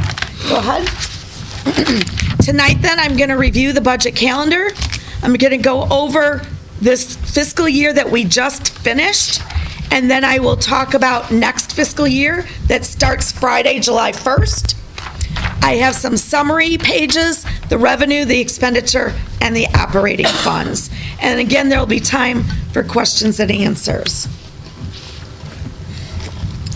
The board is required to pass a tentative budget and place it on file at least 30 days before. So if you look at the budget calendar, it is behind your names on the front page there. There are two kinds of budget calendars. Page 2 has exact dates and actions that need to be taken. You'll see in this budget calendar that we started planning for tonight in October of 21. So tonight is the culmination of what we've been working on since October. You'll see that we're getting there. Tonight is June 27th, and I'll ask the board to adopt the tentative budget. I'll bring you budget updates in August, and then you'll ask you to approve the final budget at the first meeting in September. At that meeting, you'll have a budget hearing similar to a hearing that you had tonight. Hold on one second, Fran. Okay. Pages 3 and 4 have a budget calendar in there, and what that does is it describes the actions. It describes the school code, where it came from, why we do it, what we're doing to help the board better understand the budget calendar and process. I believe that that was going to be one of our upcoming board items. So tonight I won't go into it very deep unless if you have any questions, and then we'll save that for when it is an agenda item to go over the budget calendar. With that being said then, that takes us to the budget memo, which begins on page 5. In the budget memo, we talked about the two main dates, the approval of the tentative tonight and the adoption and hearing on September 12th. So that brings me to this first slide that Mrs. Eggleston has up. And the information for this slide can be seen or also reviewed on pages 12, 13, and 14. 12, 13, and 14. So back in September of 21, the board adopted a $65.8 million operating budget. Remember that your operating funds consist of 4 funds: education, operations and maintenance, transportation, and working cash. The total budget was $79.8 million. That would include your other funds, all of your debt service or bond and interest funds, your land cash fund, your IMRF and Social Security fund, and if you had money in the capital projects, it would have that, and then also fire prevention and safety, neither of which we have money in. Your actual operating expenditures as of when we closed last week on June 22nd were about $64.8 million, with total expenditures at about $78.7 million. Please remember, our audited amounts will vary slightly and will be presented in October. The auditors will do a modified accrual, meaning anything that should have come out of the budget that we actually pay in July but should have been paid in June, the auditors will account for that. The numbers that you have here are our cash numbers. When we closed, this is what we had. During 21-22, it was the first time that our enrollment increased. It was a small increase by 0.5% or 21 students. But it was the first time in, I think, 8 or 9 years that we hadn't decreased. So that was a positive. Our salary increases from last year to the 21-22 school years. Speak and administration and non-speak and administration were 3%, speak 2.3, and KEA approximately 4.41. Go ahead, Fran. We received about 7.2 from the state in what's called evidence-based funding. That was approximately 100,000 more than the prior year. At this time, I don't know what we're going to get this year. So I have used as an assumption the 7.2 million in the 22-23 budget. Between now and September, I anticipate that we'll learn what we're going to get. When I get that number, I'll replace the 7.2 with whatever we learn, and I'll report that to the board as a change from the tentative to the final budget.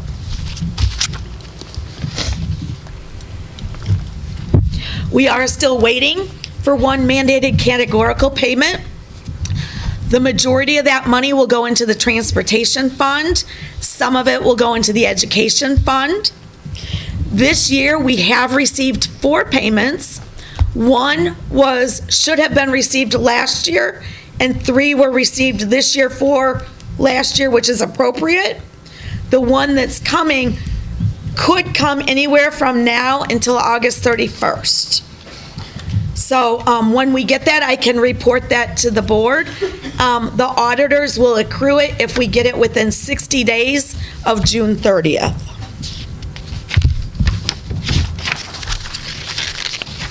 The next page, I'm pretty excited. We are expected, based on last week, to end our 21-22 budget year with a surplus of $165,000 approximately, depending on the final receipts of those state payments. Out of $65 million, that's pretty darn close at $165,000. Please know that we projected a $1.5 million deficit, so that is a swing of about $1.7 million. I'll go over what caused that in just a couple minutes. We continue to use the Forecast 5 product to prepare for tentative budgets and long-term fiscal planning. Go ahead. So our actual revenues as of June 22nd were the $64.953 million. So that one, we had $748,100 more than budgeted, which is 1.2% difference. Our actual expenditures were $64.787 million, or about $962,000 less than budgeted, underspent by about 1.5%. Our addition, or our estimated addition to our fund balance, is about $165,941, or 0.26%. About. That's right, about. I'm sure I could take it out a couple more decimals. So, I'm pretty excited about that. Nice job. Thank you. Thank you. If you go to the next page, if you take a look at the revenues, what I can tell you there is I underestimated the state transportation reimbursement, and that one is tricky every year. I believe I underestimated it because of the lower costs in transportation during COVID, because we didn't transport that last quarter. But then when I did the claim and the claim came back, they had given us more. And so that really messed up that part of my planning and budgeting. So We do, I still put in there that fifth payment, if it gets here, is still hanging out there for $1 million. Which would take us from 100 and something thousand to 1 point. Okay. That's correct. Otherwise, it'll hit next year and. Yes, and cash-wise, it will hit next year, because we're closed. Unless it's a revenue. If it comes before June 30th, we'll book it this year. If it comes Friday, it goes on next year. So hopefully it comes less than a week. Right. Within a week, I'll know which fiscal year it's going to get booked on. Okay. Yep. But the auditor will accrue it if it comes before August 31st. And the other thing is, the state has only been running about 30 days behind. So this one was posted June 15th, which if they follow and they're consistent, that means we should get it around July 15th. Okay. But again, I don't know when they're going to release it, whenever the comptroller, has the funds to do so. Yes. Forgive me, just at a high level, and if I missed it, I apologize. The source of this? That's the state. So it's One time or? So what that is, mandated categoricals. Our biggest categoricals or categories: regular transportation, special ed transportation, and then there's some other special ed items that go in the education fund. So each year, we spend money on those things. Transporting kids to and from school. Transporting students with special needs to and from school. They're separate categories. And then the other one, I believe, is private facilities. Whenever we pay for a student with special needs in a special facility, the state gives us a portion. So the state reimburses us for a portion of all of our expenditures in those categories, and they do it the next year. So, for example, in 21-22, we'll have all of our expenditures. In July, I'll fill out this really big, nasty report, submit it to the state, and then they'll tell us how much they're going to reimburse us. They'll reimburse us next year for a portion of this year's expenditures.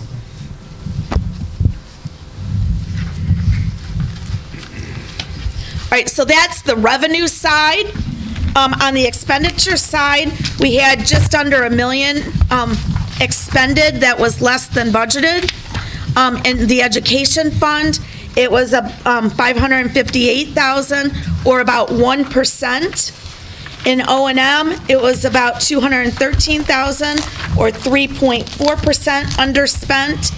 And in transportation, it was about $190,000, or 3.8%. You'll go to the next, yep.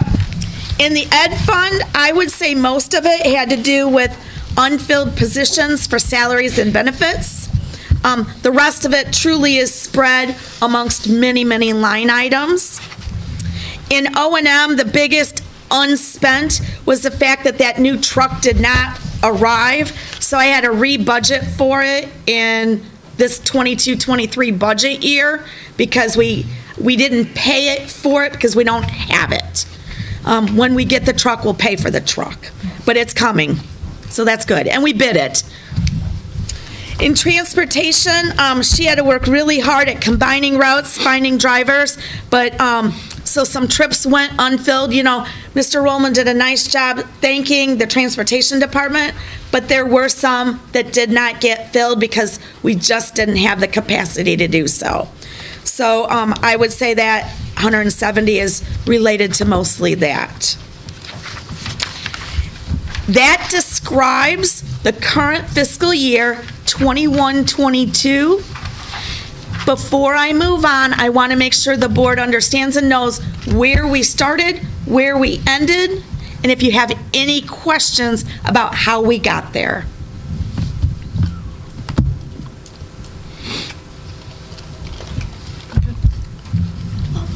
All righty. Thank you. I think you should be applauded for.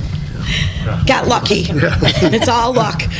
We work hard at trying to figure it out, but thank you. We have a lot of people helping. Lots. So, all of our principals work on their school budgets. All of our operational directors work on their department budgets. The business office, payroll, benefits. So, I would say, I've been doing this for a few years now, when it works, it's because of your hard work. When it doesn't work, it's because we've been unlucky. But I don't think. Thank you. All right, let's start then talking about where we're headed. For the 22-23 school year and budget year. Again, it starts on Friday. This is our tentative budget that I'll post if it's approved. We are asking the board to adopt a $69.1 million tentative budget and a total budget of $83.1. The operating expenditure budget is about $3.3 million more than last year's expenditure budget, which is about 5%. But I have some really valid reasons why it's so much more. All three of our operating funds based on this budget are predicting deficits. That's an annual, the annual deficit. We're not out of fund balance money, okay? I want to make sure that that's clear. And by the way, this can be seen, the summary, on page 12. Page 12. The ed fund, 1.4 million deficit, O&M 1.8. Remember, the O&M is a planned deficit. We knew when we said, yes, let's spend $2 million on capital projects, try to get some done, that we'd have a $1 million overage. It's actually 1.8, and I'll explain that again in just a couple minutes. Transportation, about 113,000. Our expenditures, again, are expected to exceed revenues. We're looking at about a 3.3 million, but the 1 million in capital projects makes it about 2.3 million. So it is a larger deficit than what we had predicted this year at the 1.5. But for the folks playing along at home, we have a plan for that deficit. Yes. Okay. Yes, we do have a plan. Yeah, the capital projects definitely was planned for. In school district budgeting, the only way you can spend fund balance is to deficit spend. Otherwise, you're growing fund balance. So, okay, you should be on page or slide 11, Fran. Thank you. Our revenues are expected to be $65.8 million, approximately $870,000 more than what we just finished receiving. And our operating expenditures about $4.3 million more than what was spent this year. Salaries is a big unknown. At this time, we don't know what the speak salaries are. We don't know what non-speak or administrative salaries are. We do know that KEA will increase approximately 3.34%, and that's been planned for. Let's take a look at our budget assumptions.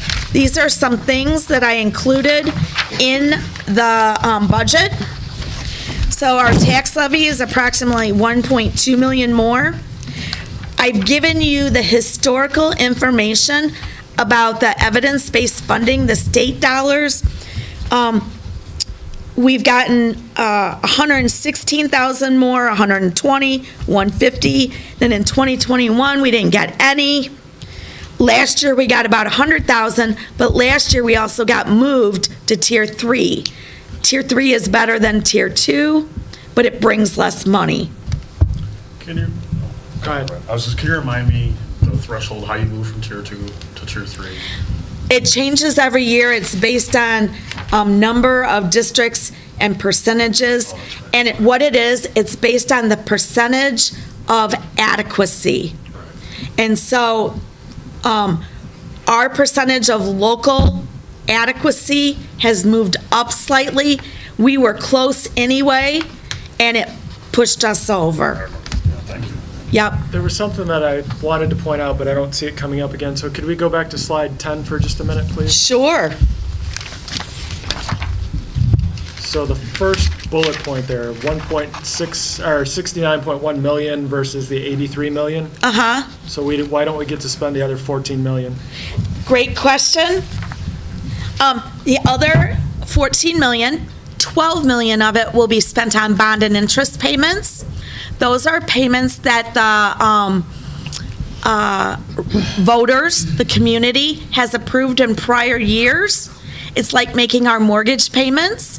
It will be paid for buildings like Harder, the addition at Blackberry, and the addition at Meredith that we did back in 2009.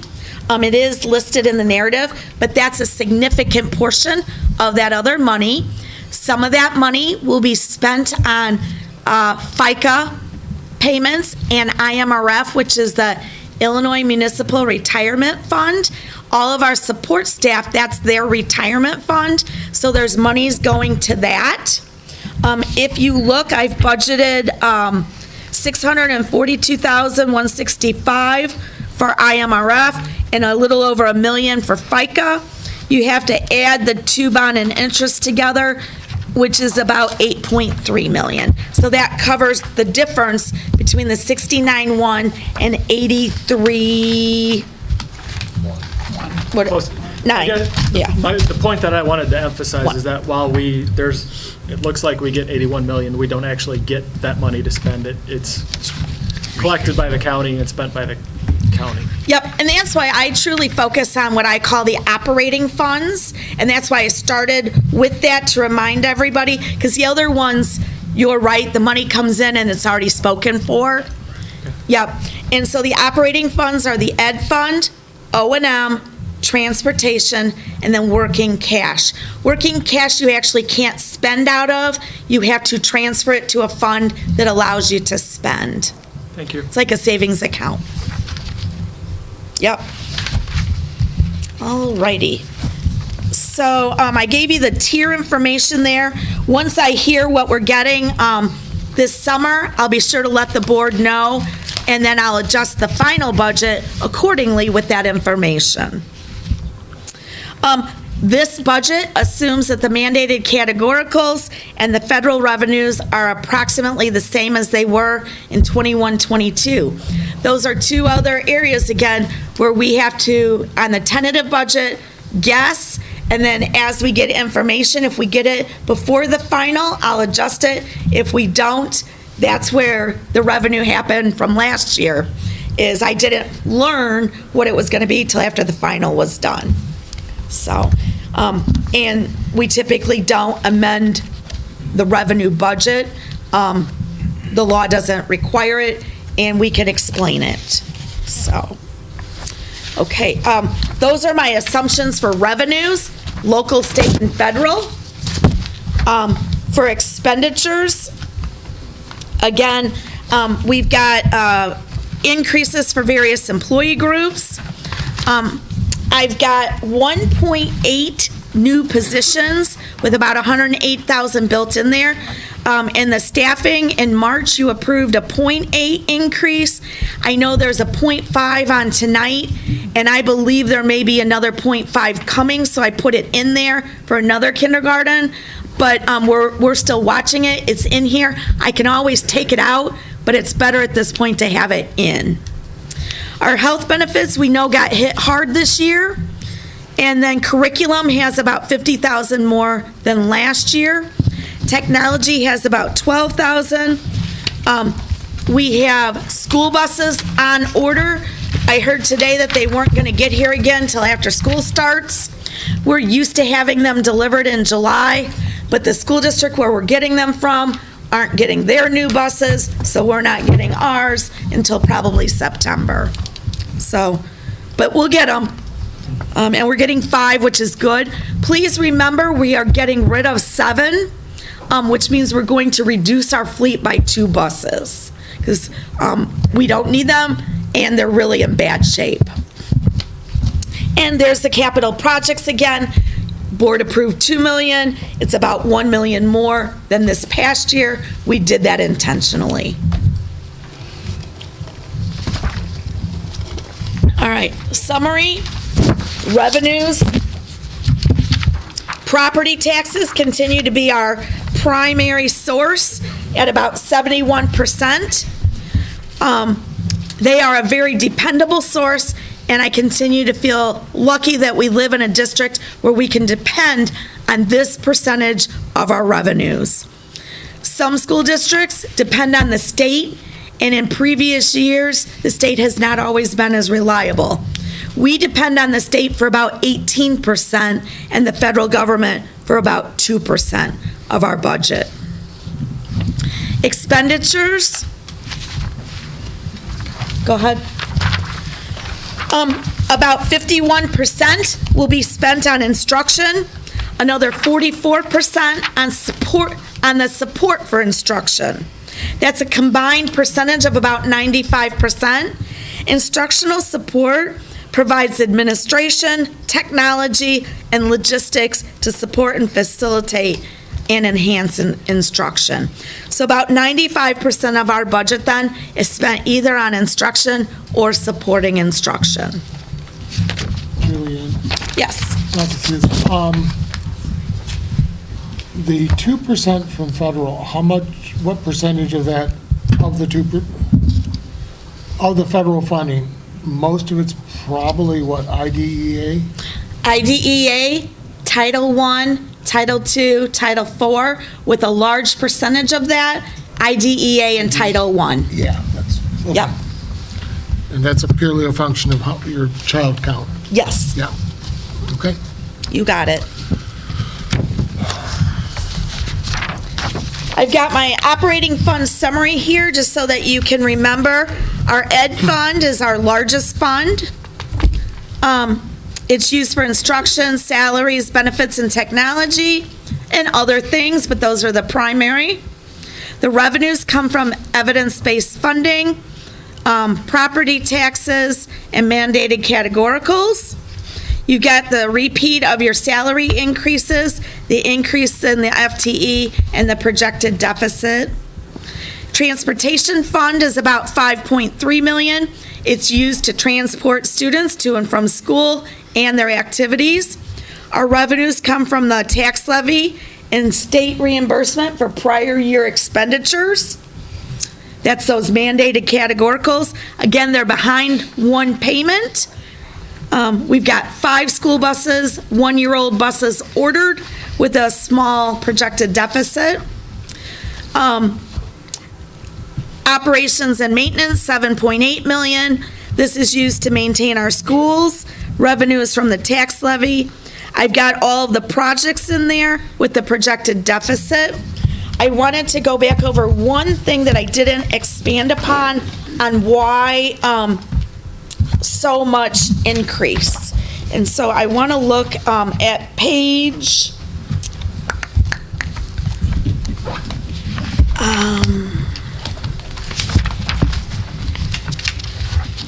I put it in here. Page 8. In the binder? Pardon? In the binder or the presentation? Binder, thank you.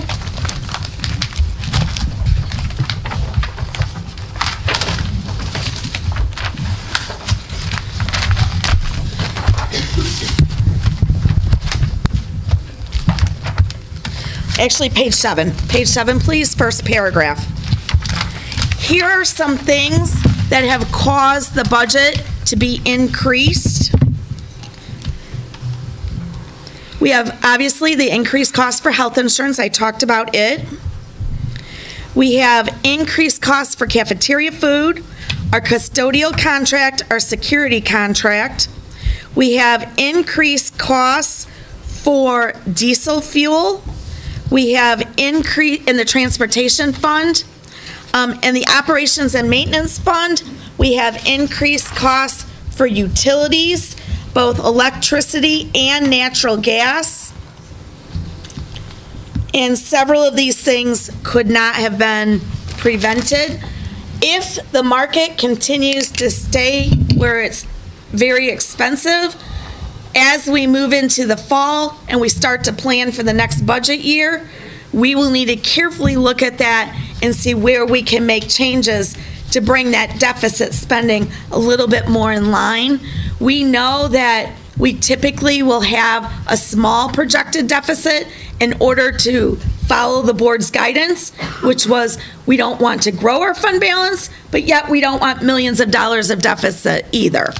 And for example, this year we landed at plus 165,000.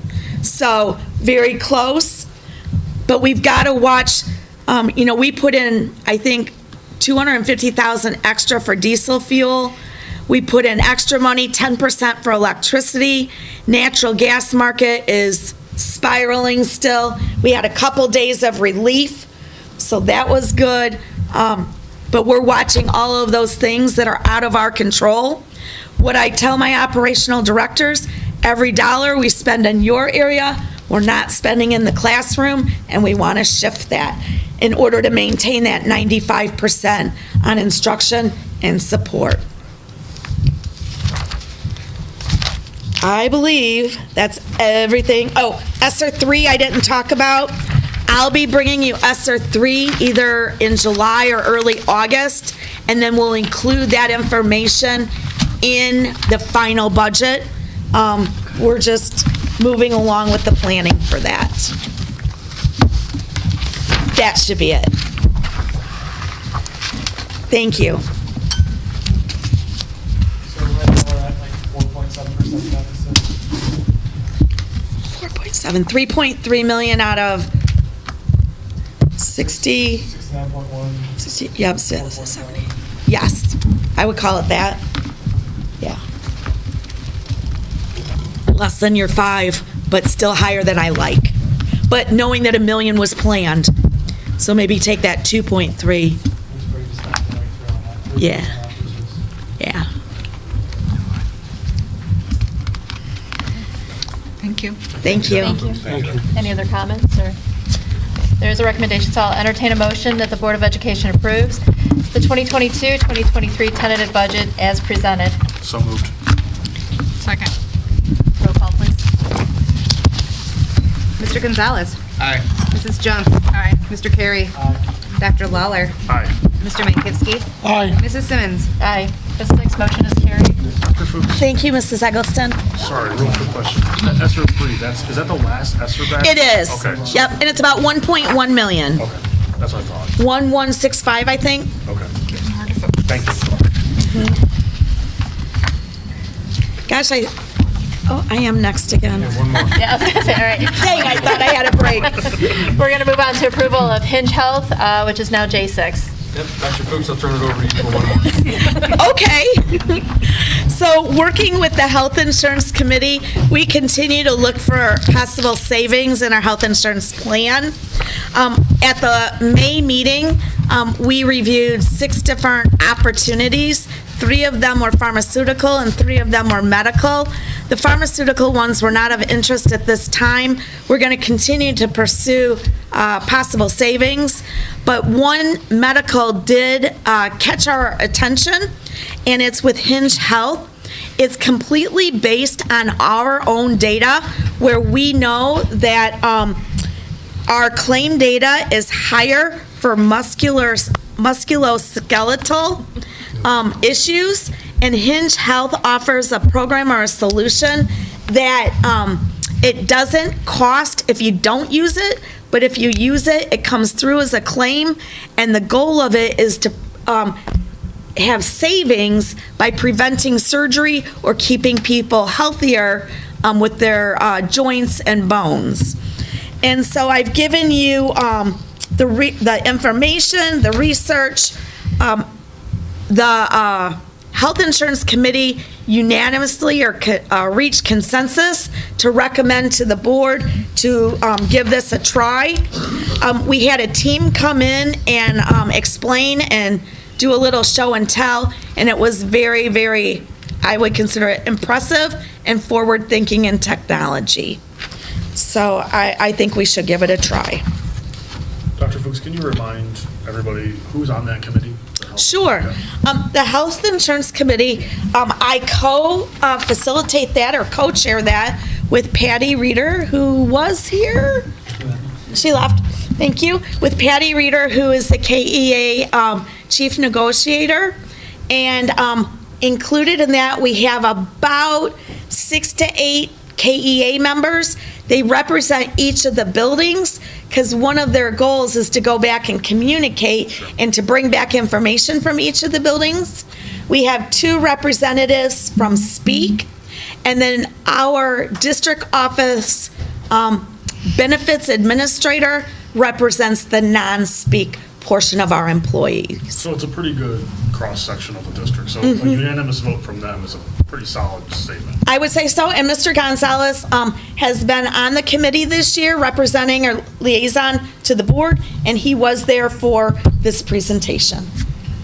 Yeah, I probably reiterate what I said originally, in that education is most important, getting the word out there. But really, this program is beneficial because if they partake in it, it'll save us money.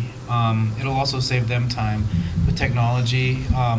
Through the presentation, they can do these stretches. They can do the ongoing maintenance. In terms of physical therapy is where I focus for whatever reason, from their home. So you don't have to schedule the appointment. You don't have to pay the co-pays. And, in turn, we're not paying as well. So I think it's a great opportunity as long as, the members of the program are willing to buy in and give it a try. So. And you said it was focused on preventative, right?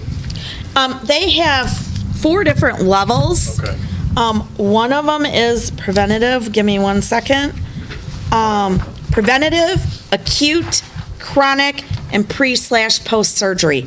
It's in the second paragraph, Aaron, Dr. Lawler, those 4 levels of service. And I know one of the initial concerns was, would the district be pushing, if someone, let's say they hurt their shoulder, would the district be pushing them to try out this program as opposed to seeing the professional? There's no, they recommend seeing the professional, finding out what you need. It's not in lieu of, it's just an additional option with more flexibility. That's good. That's a good message, too. Thank you. Yeah. Okay, any other comments or questions? There is a recommendation for this one too, so I'll entertain a motion that the Board of Education approves the administration to engage with Hinge Health for a solution to musculoskeletal conditions experienced by employees and their dependents as an opportunity for savings to the Kaneland Healthcare Plan. So moved. Second. Roll call, please. Mrs. Junk? Aye. Mr. Carey? Aye. Dr. Lawler? Aye. Mr. Mankivsky? Aye. Mrs. Simmons? Aye. Mr. Gonzalez? Aye. Motion carried with 6 ayes. Yeah, I think I really am done. You are. Thank you for all that. Thank you. Okay, next, we're moving on to standard-based grading update, which is now J7. Yes, with that, I'll turn that over to Mr. Raleigh. He's here tonight to share information, next steps in planning for standards-based grading. So thank you, Mr. Raleigh. Thank you. Thank you for your time tonight. We're going to go through a collection of information over the last probably about 4 or 5 months based on individual feedback from a variety of different stakeholders, from feedback from a parent and student survey, from some focus groups that were conducted in the summertime, and then work that we've done with our teaching staff and our building administrators to kind of look at what the next steps are in our progression towards our transition of standards-based grading, particularly at the middle school and high school. So in looking at those different pieces of feedback that we've collected over the last few months, we were able to identify, when I say we, work that is done with the Educational Service Department, the building administration at both the middle school and high school. We have worked with different leadership teams throughout the semester. Some of that work has carried over into the summer and will continue to work on this summer with some final vetting and final information being collected from our leadership teams to start the upcoming 22-23 school year. There's 3 main areas of focus that we kind of clumped that feedback into. One is a reporting system and streamlining our reporting system. We've made some updates to Canvas. Canvas is our learning management system. A very oversimplified explanation for that is similar to a digital lesson plan, grade book. It's where our students interact with learning. It's where teachers can post assignments, assessments, feedback, It's where grades have been collected, ongoing grades have been collected, and it's separate from Tyler where our final grades are reported.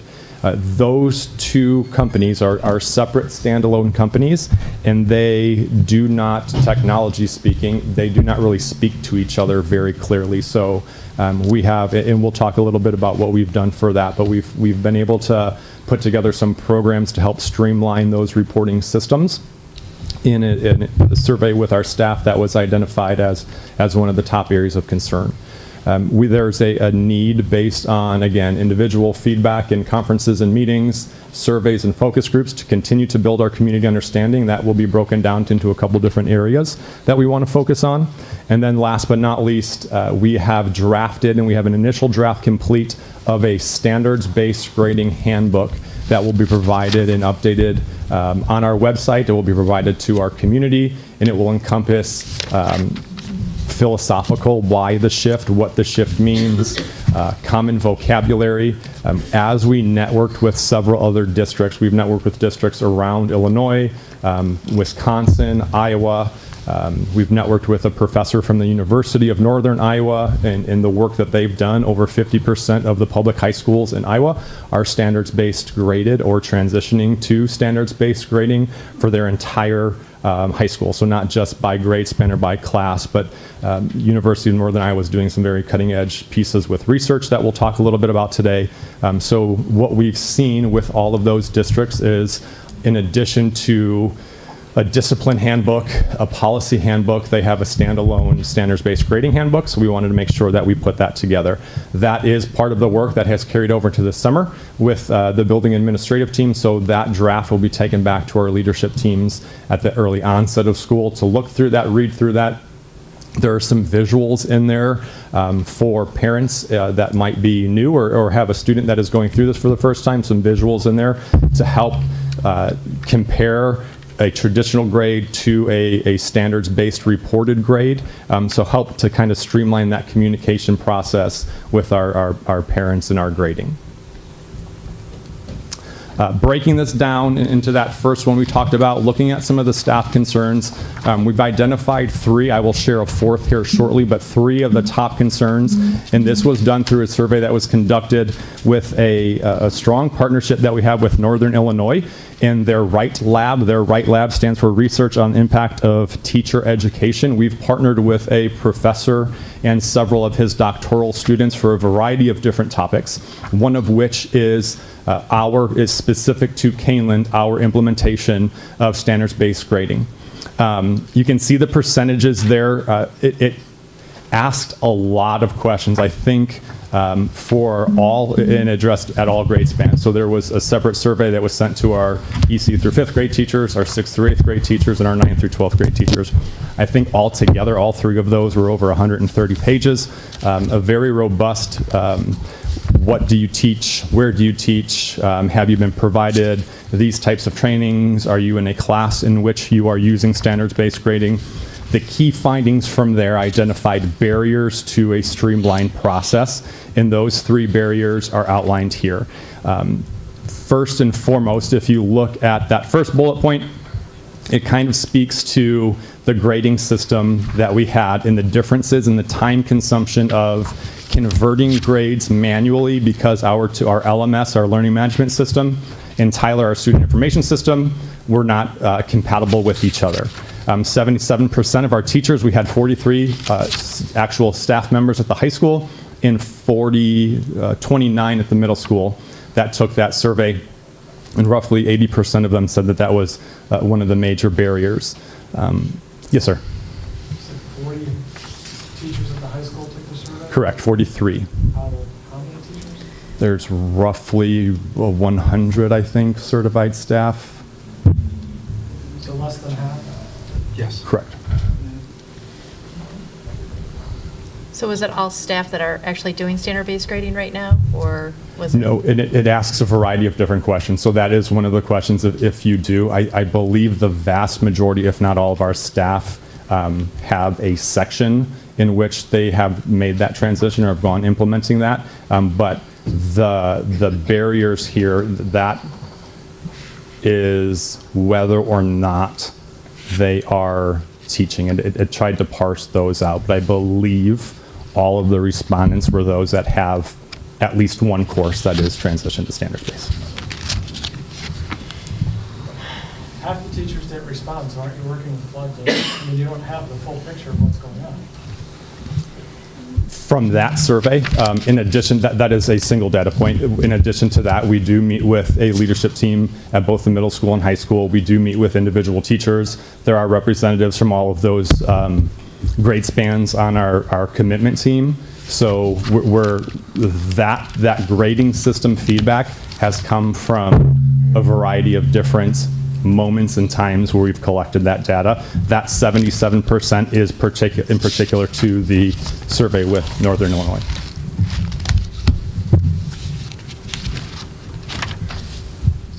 Okay. Is there a reason teachers didn't fill it out? I mean, I guess my thing would be if they're not necessarily using standard-based grading in their classroom, did they say, I'm not going to put my opinion in yet? They could have. They could have. We'll share numbers. We have quite a few courses that at least one of the course periods in the day are standards-based. It could be due to the nature of the year. I'm not sure exactly where that number, why that turnout was, what that turnout was. I do know that it is a topic. I meet monthly with the leadership teams at both the middle school and high school, and that topic, while 43 staff members took the survey, every department chair and team, not all team leaders, but representatives from all teams at the middle school are on those committees. So there is an avenue for staff members to provide feedback on that. Mr. Rowley, did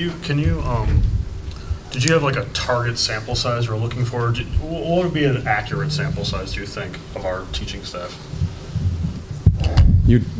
I would like to see that upwards of probably 60 or 70%. Okay. The benefit of this partnership, and we work very closely with them, is that we can, that partnership can issue this survey in the future as well. Sure. It is not controlled by us. It is done with NIU, but they shared the data with us. We co-create those questions together with their research team. So we can implement it, and that is part of what we're going to do in the future is conduct these surveys for a few years to collect all of that data and see how that grows throughout the time. Those surveys, were they strictly like a Likert scale, or did they also include like you could add comments at the end or like both? It was a Likert scale, and then for the majority, if it was applicable, there was a portion for open-ended questions and feedback and comments. Were you able to capture what those comments were? Yes. Do you have a sense of what that was? Yep, and those were shared with our department. We did share those with our KEA and with our departments, and we're able to look through them. And the majority of them was, and I know there's a quote in the presentation, but it talked about streamlining that system. Sure. That was one of the main barriers, was the difficulty in, once grades were done, to go through, put it through our conversion table, our conversion chart, get that grade, then go and enter it into Tyler. Okay. Thank you. You're welcome. One of the other largest barriers there in that second bullet point, roughly 86%, reported the exclusion of non-cognitive factors, things like homework and practice completion, attendance. We've partnered with our behavior facilitator. I know that they've presented a month or so ago on the work that they were doing to increase daily attendance and student attendance. And then the last piece on there is just growing that parent understanding, really growing our partnership with our parents. And 88% reported just a disconnect there. So as we've conducted those surveys and focus groups with our parents that we'll talk about shortly, that's, again, additionally, we're going to continue those things throughout the school year and the summer. Mr. Rowley, can you speak about the second bullet point, like from like a philosophical standpoint, right? Like why are we moving away from grading behaviors and only grading content? Great question. And it philosophically hits home with a lot of, with our teachers, with our administrators, with our community, and what is very, very important in what we're going to be doing and what we've worked on this past year. We don't want to say that that's not important. It should be communicated that there are deadlines, that homework is important, that practice is important. What we are trying to parcel out and separate is those non-academic factors impacting an academic grade. So we want to tell two different stories. We want to talk about the learning that's happening in the classroom that is based on our reported standards, things that we've presented on in the past, and giving a numerical value to that to say on this standard, this is the level of proficiency that these students have demonstrated. We want to add to that based on factors of homework completion, participation in class, collaboration, we want to add a numerical value to that to tell two different stories. Because there is research that shows that homework is not a significant influencer of learning. It is often tied to compliance, and oftentimes kids are penalized in a final grade.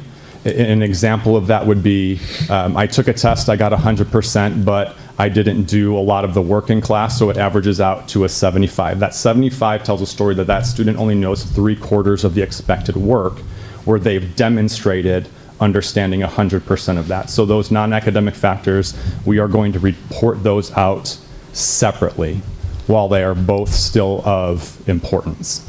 I think this is where, sorry, Ryan, I think this is where a lot of the hang-up is coming from, right? Because traditional school that most of us participated in, this was a huge piece of how we demonstrated success. I don't think that demonstrated learning. I'm with you. I think it doesn't demonstrate learning, but it does demonstrate success in school.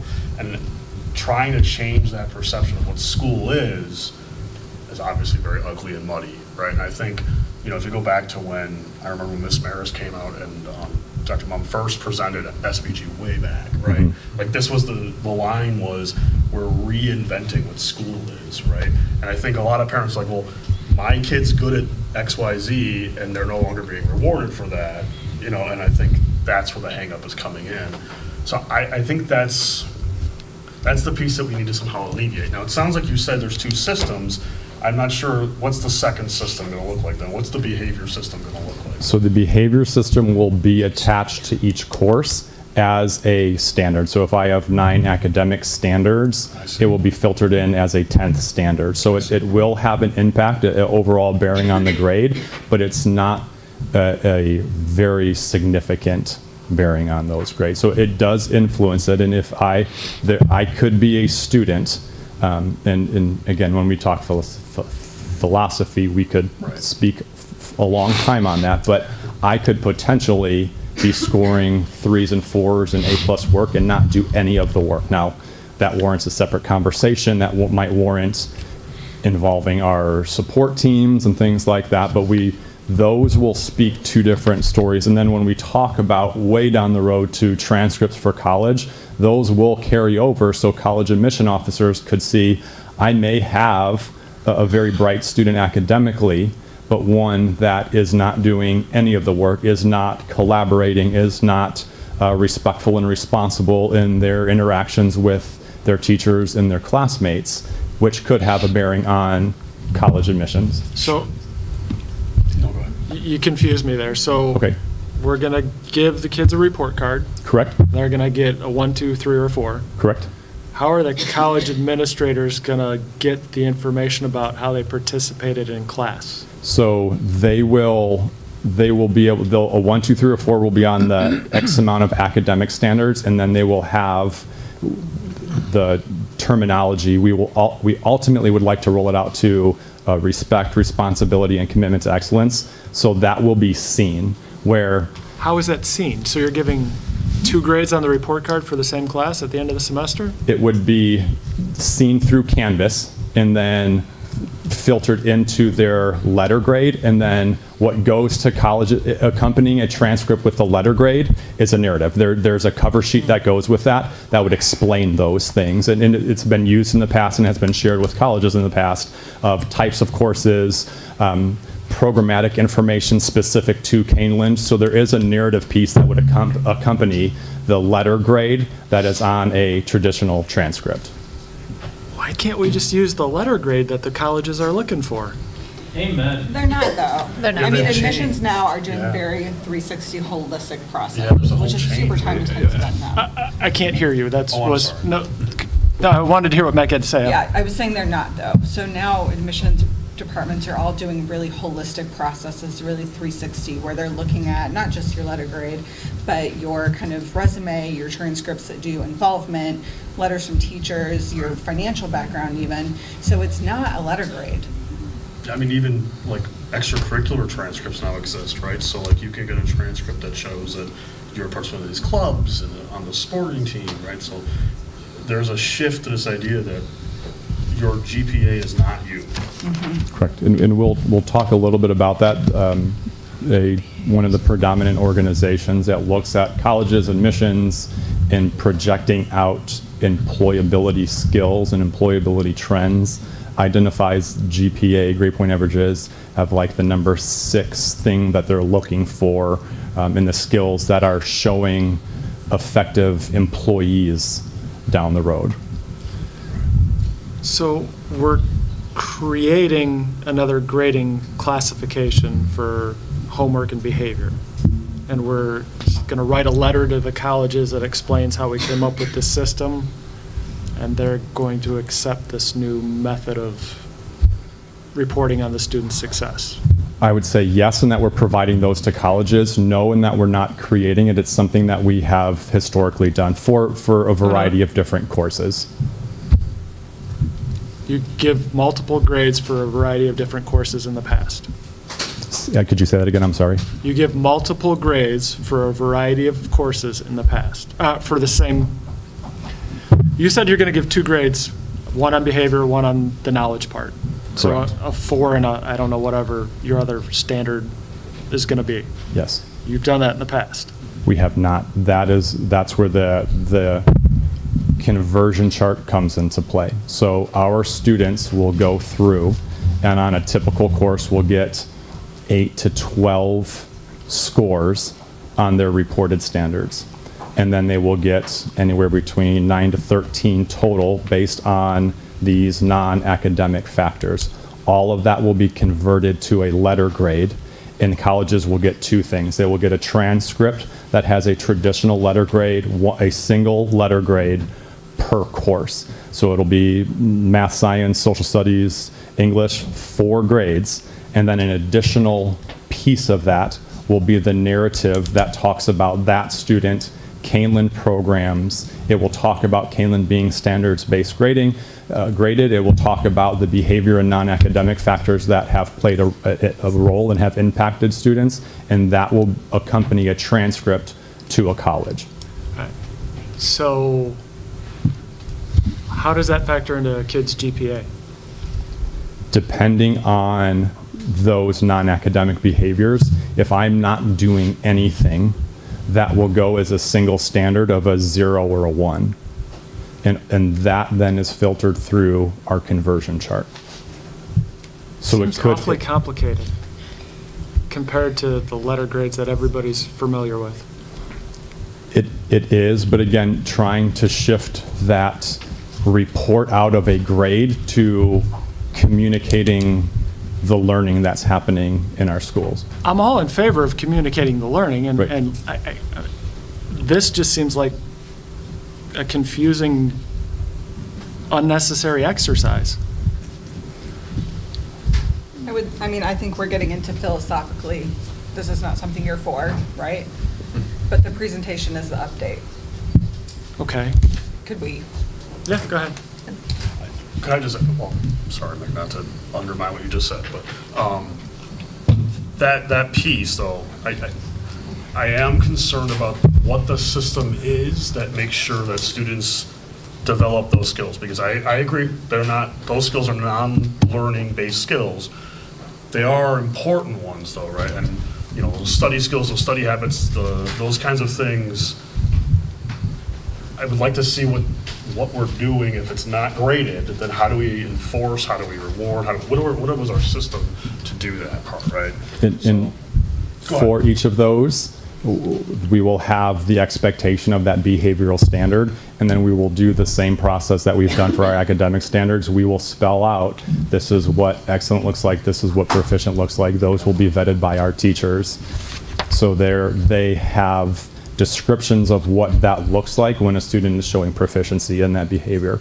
How it is taught and instructed, a lot of that is just done naturally through the teaching process, the expectations and the norms that are set by all of our teachers. Layered in this year will be the full implementation of our homeroom, and a lot of those skills that we're talking about are directly related to one, if not multiple, of those CASEL competencies. When we're talking about social awareness, self-awareness, a lot of those pieces are tied directly to some explicit instruction in the social emotional realm of lessons through our homeroom. Curriculum for those homeroom pieces, or are teachers developing that? Or? We have a team that is developing those. Yep, there are some particular curriculums. We did not go that route. Okay. We are looking, it's based on teacher feedback, student surveys, and really crafting what our students need and what they've shared with us, what they've shared with counselors,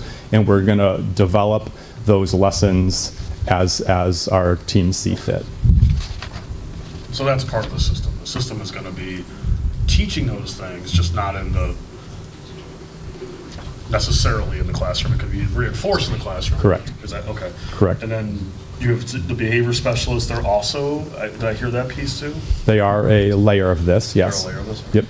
So I'm just trying to piece it all together. Mr. Raleigh, how will students and families learn about this or become aware and be able to understand it and utilize it? There is all of this information is outlined in that handbook that will be available very shortly after the school year starts.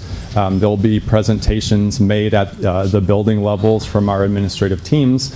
There is going to be a section of our website that houses all of these documents. And then in addition to that, we are putting together videos that explain and walk through how to access Canvas, what Canvas should look like, prompting questions to ask your students. So there'll be a archive of that on our website that can help parents walk through those. Thank you. And then very quickly, just towards the bottom, things that we've already talked about, but solutions to these. We've been working on these solutions for some time now, and all three of those related to the concerns up top will be in place and ready to launch at the start of this coming school year. I had mentioned this is a quote that we pulled from our staff survey, just talking about the need, once we have that streamlined grading system, to help ease communication, provide feedback with all of our stakeholders. In addition to what we had previously mentioned, we are excited about some additional supports that hopefully we have I'm don't have wood to knock on, but getting back to some semblance of a school year in which we can collaborate more with less staff members that are out. But we want to look at the following bullet points. That first piece, that time and resources, was a close fourth on that survey. We want to make sure that we're providing our teachers the time to work on their proficiency tables, to work on their standards. If you think about time, we started this officially back in 2019. We got about 3/4 worth of work done when we talk about breaking down standards, rewriting them to our specific reported standards in our tables before we were shut down for COVID, and then we went through 2 pretty difficult years. So now that we hopefully we'll have that time, we're restructuring or recommitting to the time needed to work on those tables, to collaborate together, to have those conversations. as far as our timeline of course implementation and where we're at, we have roughly 85% of our year-long courses are standards-based. They've transitioned and they're implementing based on a standard-based grading model. Our focus now is on those remaining courses, our semester courses, and a tentative timeline for that would be over the course of this coming school year and the next. The reason for that would be that we do have some teachers that are what we call singletons, or they're the only teacher in their department, and they may have 3 or 4 unique courses. So they are individually working on standard adoption, proficiency tables, student evidence pieces, compared to an English 9 or an Algebra 1, where they have a more robust team that may be able to parcel out some of that work and work together. So there are those courses. As we look to any possible new course additions, we want to make sure that these process arts are in place before they're officially adopted into our course handbook. We do have, in talking with our high school and our middle school administration, we have just about, if not every single, at the high school, we have every single department that has at least one course that is implementing standards-based grading. So we will see that. That is not to say that a student experience might be unique in that they have 4 or 5 of their courses that are standards-based implementing, and a portion that are not, but that is clearly articulated through a syllabus at the beginning of the year, and that will not change mid-year. So the courses that you're taking that are standards implemented, that will be communicated on the first day, and there is no transition mid-year that would shift that. It's a little bit different at the middle school and high school, and why we have it in several other different departments. It's because of the number of courses that we teach compared to our elementary schools, which one teacher teaches all of those subjects. They focused on math in particular, and then English, and then we'll roll in ELA, and then we'll roll in science and social studies. We have the ability at the 6-12 level to have all of those different departments in some fashion working on that transition to standards-based grading. Quick question. Go ahead. No, I was just going to clarify. So 85% of the classes, there's already something standard-based, or is that starting 2022, 2023? That is at the end of this past school year. Okay, at the past. Okay. Correct. So All right, thank you. piggybacking on that. Yes. I'm glad you asked. Yeah. So when you say 85% of classes, that's not sections, that's types of classes? Am I reading that right? So like Algebra 2 versus Algebra 2 first period, Algebra 2 third period, Algebra 2 fourth period? Correct in the courses, not the sections. Right, okay. Yes. So there's at least one Algebra 2 that's got that going, but that doesn't mean all of the Algebra 2s are doing it. No, it does. There will not be an Algebra 1 or Algebra 2 class that is standard-based and an Algebra 2 class that is traditional. All of our Algebra 2 classes will be at the same point of implementation, which could be different than AP Calculus or AP Stats, which might be more traditional.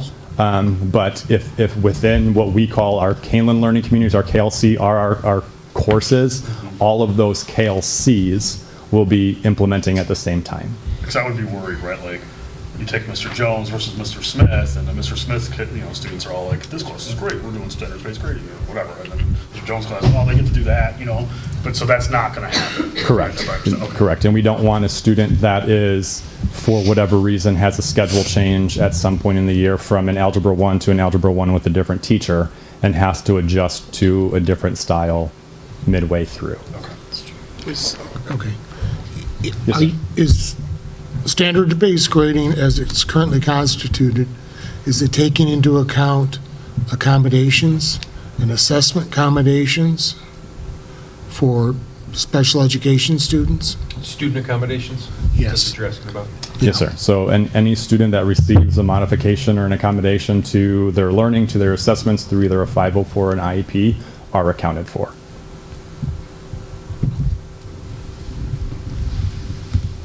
Okay. Just to clarify, last year, was that the case with all of Algebra 2 were using standards-based grading, or were there discrepancies in programs last year? Like, you might have English 1 use ELA, one teacher's using standards, one's not. Is it? It should have been each KLC, so at each English 9, Algebra 1. Okay. Thank you. Some other additional supports that we are excited for is an intentional focus on learning walks. So learning walks as an administrative team or by department is when we actually get to get out and interact with students and teachers in the classroom. We had a heavy focus on feedback, and you'll see some data and feedback from our parent survey on not to overuse the word, but feedback, the intentional and specific feedback provided to our students. So with opening up of our schools, we've made some adjustments to our scheduling for our administrative team meetings, and all of that is filtered through the lens of our strategic plan, of which standards-based grading is one of our commitments. So there'll be an added layer each month at all of our buildings with some intentional feedback and an intentional focus on standards-based grading. We do have open positions for our standards-based grading commitment teams. That right now is looking at meeting 4 times throughout the year. Last year, problem solving, any issues that may come up, problem solving communication plans, stakeholders that we unintentionally may not be soliciting as much information from. We do have increased professional development that has started this year at looking at our authentic assessment opportunities, what we gather as evidence of learning, and making sure that our assessments are directly aligned to our reported standards. And when we talk about homeroom and the opportunities that homeroom can provide, increased conversations on student achievement, on where each student is at in the learning process. And we will have that dedicated homeroom time at both the middle school and high school next year. Second area of focus is building our community understanding. We held focus groups for our parents and our students, conducted surveys with our parents and our students, and we've identified 3 main areas of concern. From that survey, number 1 is that area of consistency, making sure that we do have a common grade book, making sure that we are focusing on individualized feedback, making sure that when a parent or student is graded or scored on those standards, that they can find that, they have access to what their grades are. What we've done for that is Tim Wolf, our Director of Technology, was able to find a programmer that we work closely with, and he was able to basically build a program that will run a code and pull information from the templates that we have on Canvas, our learning management system, filter it through our conversion chart, and it will give a letter grade for a class roster. Now, we have met with a lot of our team leaders and department chairs, and the amount of time and grading that it took to enter all of these things was very time consuming. Thus, the feedback and the opportunities to keep students up to date lagged. Now with this, it's a few clicks. I have personally sat in with this gentleman, and he's walked me through it through Canvas. Our teachers will get that training on the first or second institute day, and our teacher on special assignment as a technology instructional coach has been through those meetings and will work with our teachers, but that is a much more streamlined process to convert and get a letter grade so a student knows where they're at. The second part of that is the time that it takes to then take that from Canvas and enter it into Tyler. It is believed that that is an easy solution and an easy program. That is the next steps this summer to be able to craft and put in a kind of a pilot sandbox class, and then see if we can build that program to actually populate those grades into Tyler, our technical reporting system. So it would just be a few clicks. rather than a lot of hand conversions, a lot of students trying to guess where they're at or track down assignments. It should be streamlined based on the product that has been provided. Quick question. Yes. So, until this is implemented, is there any process of confirming teachers are utilizing it? There has been a few comments where teachers didn't use the numbers right, and some kids had gotten the wrong score, didn't know it until questions came up, you interceded. So does that take that out, that part out? It should. What happens when a teacher logs onto Canvas, they don't have a choice. This program prompts them to automatically select it, and then it prompts them to automatically select by period their class. So it's not anything that they can or cannot, or they're not, if they're vastly against it, that they're not going to do.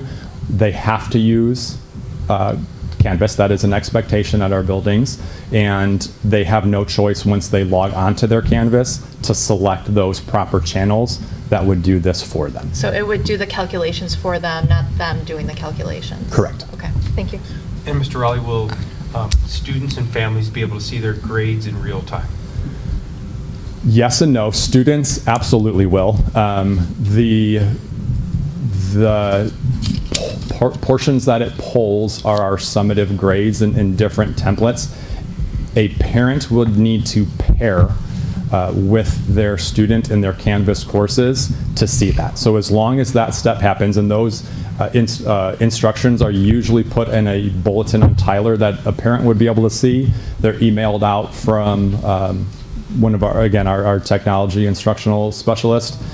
So if that is happening and the parent has paired to their course, they are essentially seeing what their child is seeing at any time. And if we go back a couple of slides and looking at the benefit of that homeroom, that is an opportunity to increase those conversations, because it is just a few simple clicks that a teacher on a given day in homeroom would be able to access those, report them out to their family.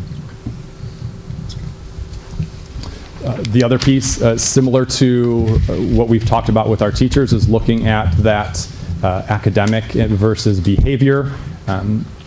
A point here to note with when we say behavior, that is looking at academic behaviors in the classroom. We have a different system when we talk about detentions or suspensions. That is done with our dean's office, and we're not looking at egregious discipline issues with this grading. It is those academic behaviors in class, the participation, collaboration, homework, those pieces. Again, needing to grow our community understanding, we did hold focus groups individually for students and for parents. That was done in June, in understanding the busy schedules of summertime. We will continue to conduct those throughout the school year next year. We will continue to conduct surveys throughout the school year. Our commitment team will meet. It's essentially quarterly. They'll meet 4 times a year to continue to provide to our families. You'll see in the packet some of the data. This was one of the lower ones. I believe it's right at about 43% that are seeking further understanding of the philosophy of this. But through those means, we're going to continue to solicit feedback. What I would encourage anybody, if there is an individual concern, to please contact either myself, building administration, and to work through those. When we have conducted these focus groups, they're all pertaining to standards-based grading, but sometimes it's difficult to know the full scope of what is going on at a very individual level. So if those focus groups aren't answering the questions, encouraged to please seek out a private appointment to walk through. Sometimes it's a little bit more sensitive of this feedback was provided, this particular assessment was done, and when we can have those conversations one-on-one, it's a little bit easier to drill down into what is happening, or if there's an opportunity for growth, we welcome that as well, so we can hear from everyone on what we can do to improve. What was the turnout in response to focus groups like? Our student focus group on Monday, we had one student with his family, and our parent focus group was 6 parents, 7 parents, 6 families, and they were about evenly split, if I picture them, about 3 and 3 between the middle school and the high school. How was that advertised so they knew about it? It was sent out through School Messenger. It was when the surveys went out, and a message went out at I forget exactly when that went out, and like mid-May, I believe. And then I think on June 2nd, it went out to our students and a separate communication to our parents about both of those. Thank you. So they would have received an email on that. These next few slides take a look at, again, just some of the data behind what we've gathered through those surveys. The first one regarding specific feedback and consistency, we had about 76% of parents identifying this as a barrier, a need to improve that. And again, through our increased focus on being in the buildings, being able to give teachers real-time feedback, shifting our administrative meetings to being on site. We're hoping to alleviate some of that. All of our teachers across the district have gone through a fairly extensive training on feedback. There was 4 hours on the first Institute day, and then they were able to kind of personalize their track.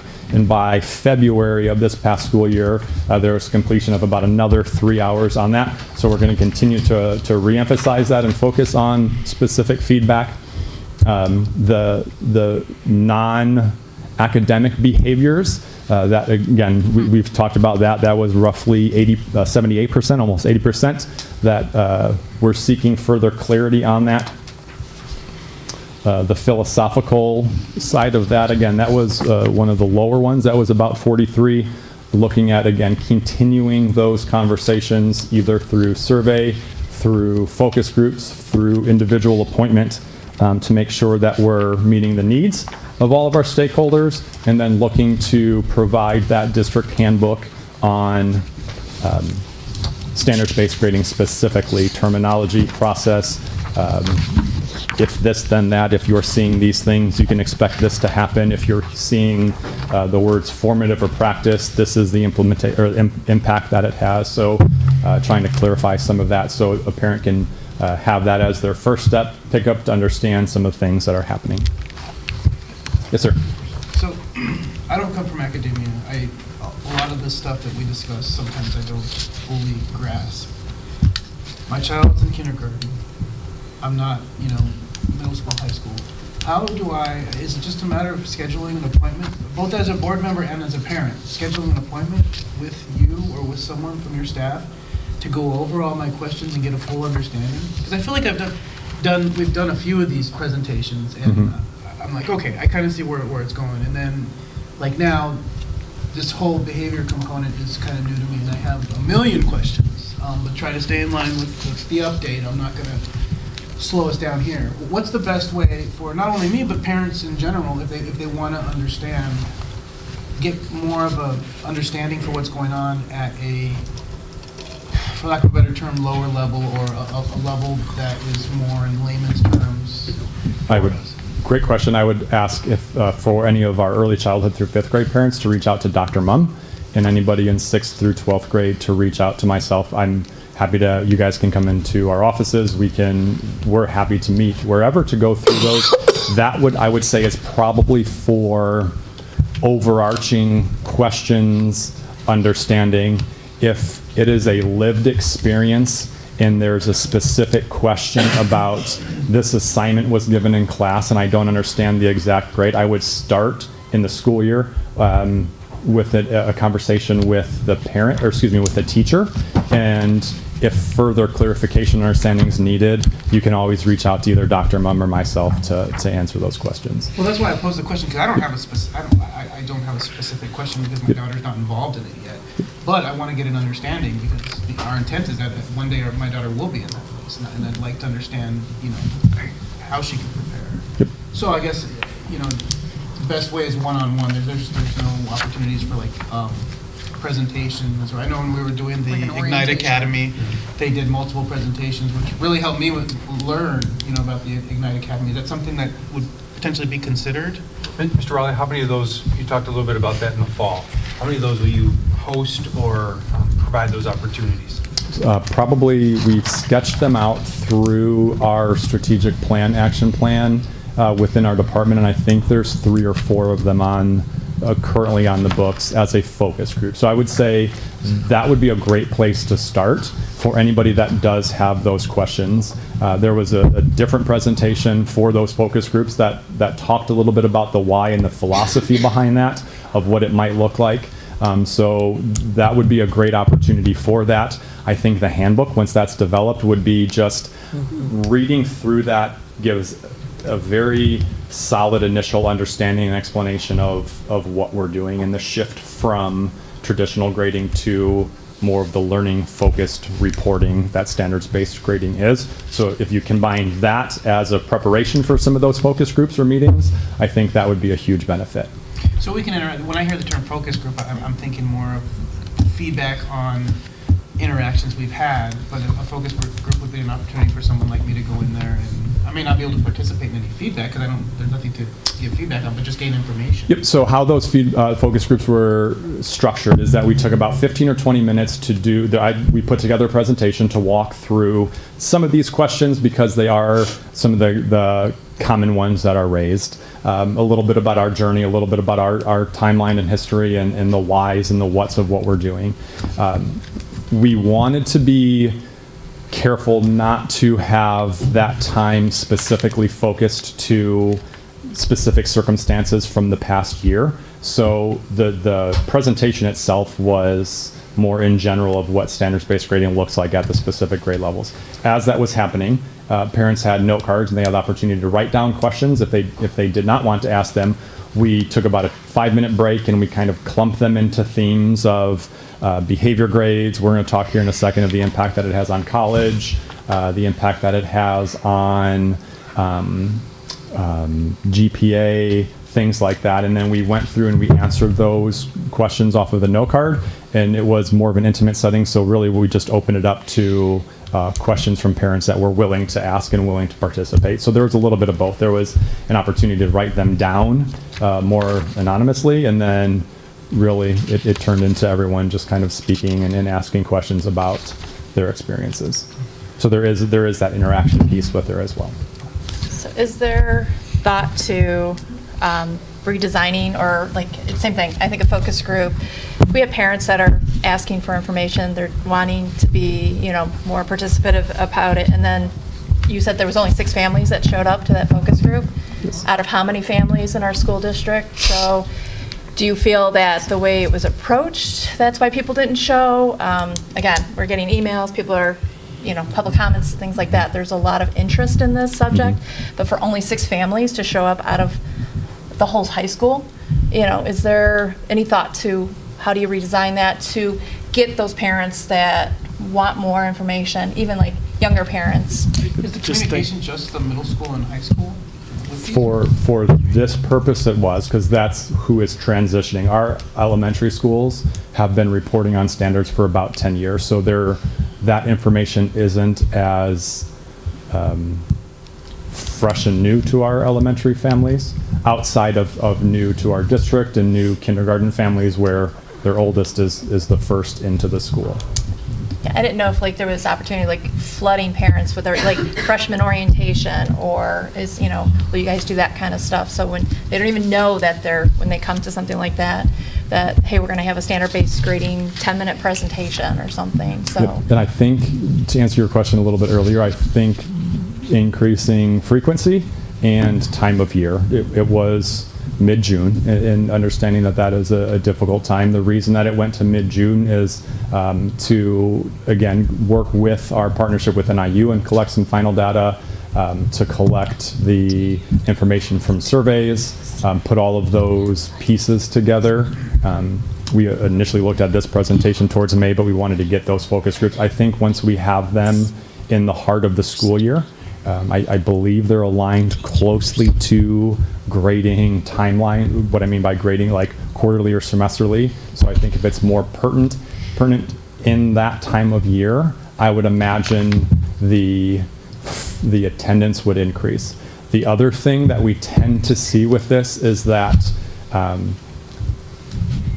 Interest comes when there's that lived experience. So I may not have an experience in standards-based grading and everything has been fine, and then I do have that and I have some questions. So as we transition more and more classes to implementing, I think that number that have lived those experiences will have more feedback for us. Do you know or is there data for how many parents respond? I know there was 601 responses, I think, but compared to how many you sent out the survey, like percentage-wise? That would roughly be, oh man, talking about real life assessment, 30-ish%. I think it went out to almost 2,000 email addresses in our system. The last piece here is a common question that we get from our families, particularly our families of juniors and seniors, is the impact that standards-based grading has on college and college admissions.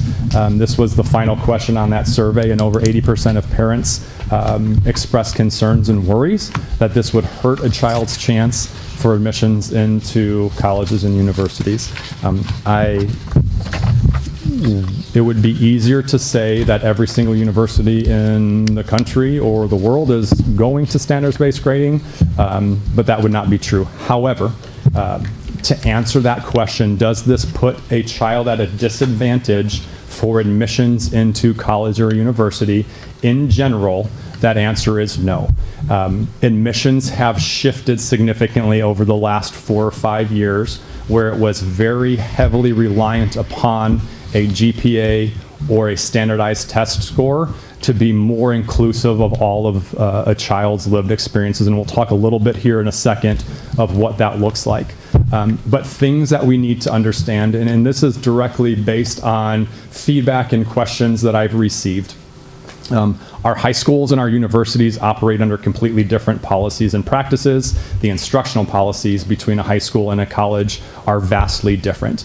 We do not structure any of our classes. Well, you'll see as entry-level college and university classes of upwards of 100 to 200, and some larger universities probably upwards of 300 to 500 students in an auditorium that are being directly instructed from a professor, notes taken, and assessed 2 or 3 times, and that is it for your grades. That is not a practice, that is best practice for our students. So our instructional practices look a little bit differently. That stems from questions we've received about reassessing. Does reassessing put students at a disadvantage? Does not grading homework put students at a disadvantage for college and universities? Speaking to the undergraduate level, master's level classes, doctoral level classes from several of the universities in which our students attend and beyond, that is not a college practice. College practice does not collect homework. They do not grade homework or give feedback on it and send it back. It is usually deeply rooted in projects and papers that students submit. While we have students here, we want to focus on some of those high-level cognitive tasks, synthesizing readings, synthesizing literature, deep dives into the application of mathematics and historical inquiries. And sometimes when we're looking at 13 to 17-year-olds or 11 and 12 to 17-year-olds, that high level of cognitive practice sometimes takes a student 2 or 3 tries.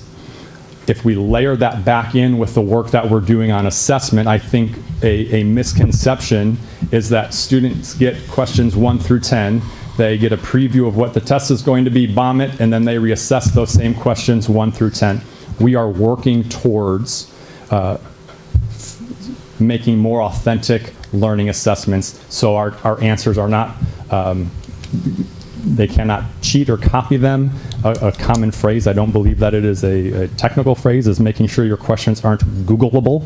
So I can just type it into a computer, get an answer. It is more of that application piece. So even though a student may see the types of inquiries that are on assessment, it is reassessed and they're asked to apply it differently the second time to showcase their learning. In addition to that, students are showing evidence that they've undertaken some kind of new learning. So I took it Monday, I didn't have all of my homework assignments in, but I did these things. I met with an interventionist. I've shown some evidence of new learning and to qualify or to be able to reassess again. All right, so that's one of the complaints that I currently hear, and I've witnessed myself, is just throw something in and then I can turn it in another 14 times before I actually get a grade on it. So I still am not clear on how you're ending that practice. That's a great question. The answer to that would be to have that brought to light, those practices brought to light, meaning that is not the professional development and the work that our teachers have undertaken. So if that is happening, we would want to work with those teachers on why it's happening. If they're giving test A and I already have another printed test B ready to go, we would want to make sure, and that's the work that our instructional coaches are doing, that's the work that we're doing through observations to make sure that's not happening, but that's difficult. But it's common practice now, especially in English. It's common practice, so I didn't get an answer on how you're making that go away. I think we're informing our teachers on different practices throughout what we're doing over the course of the year.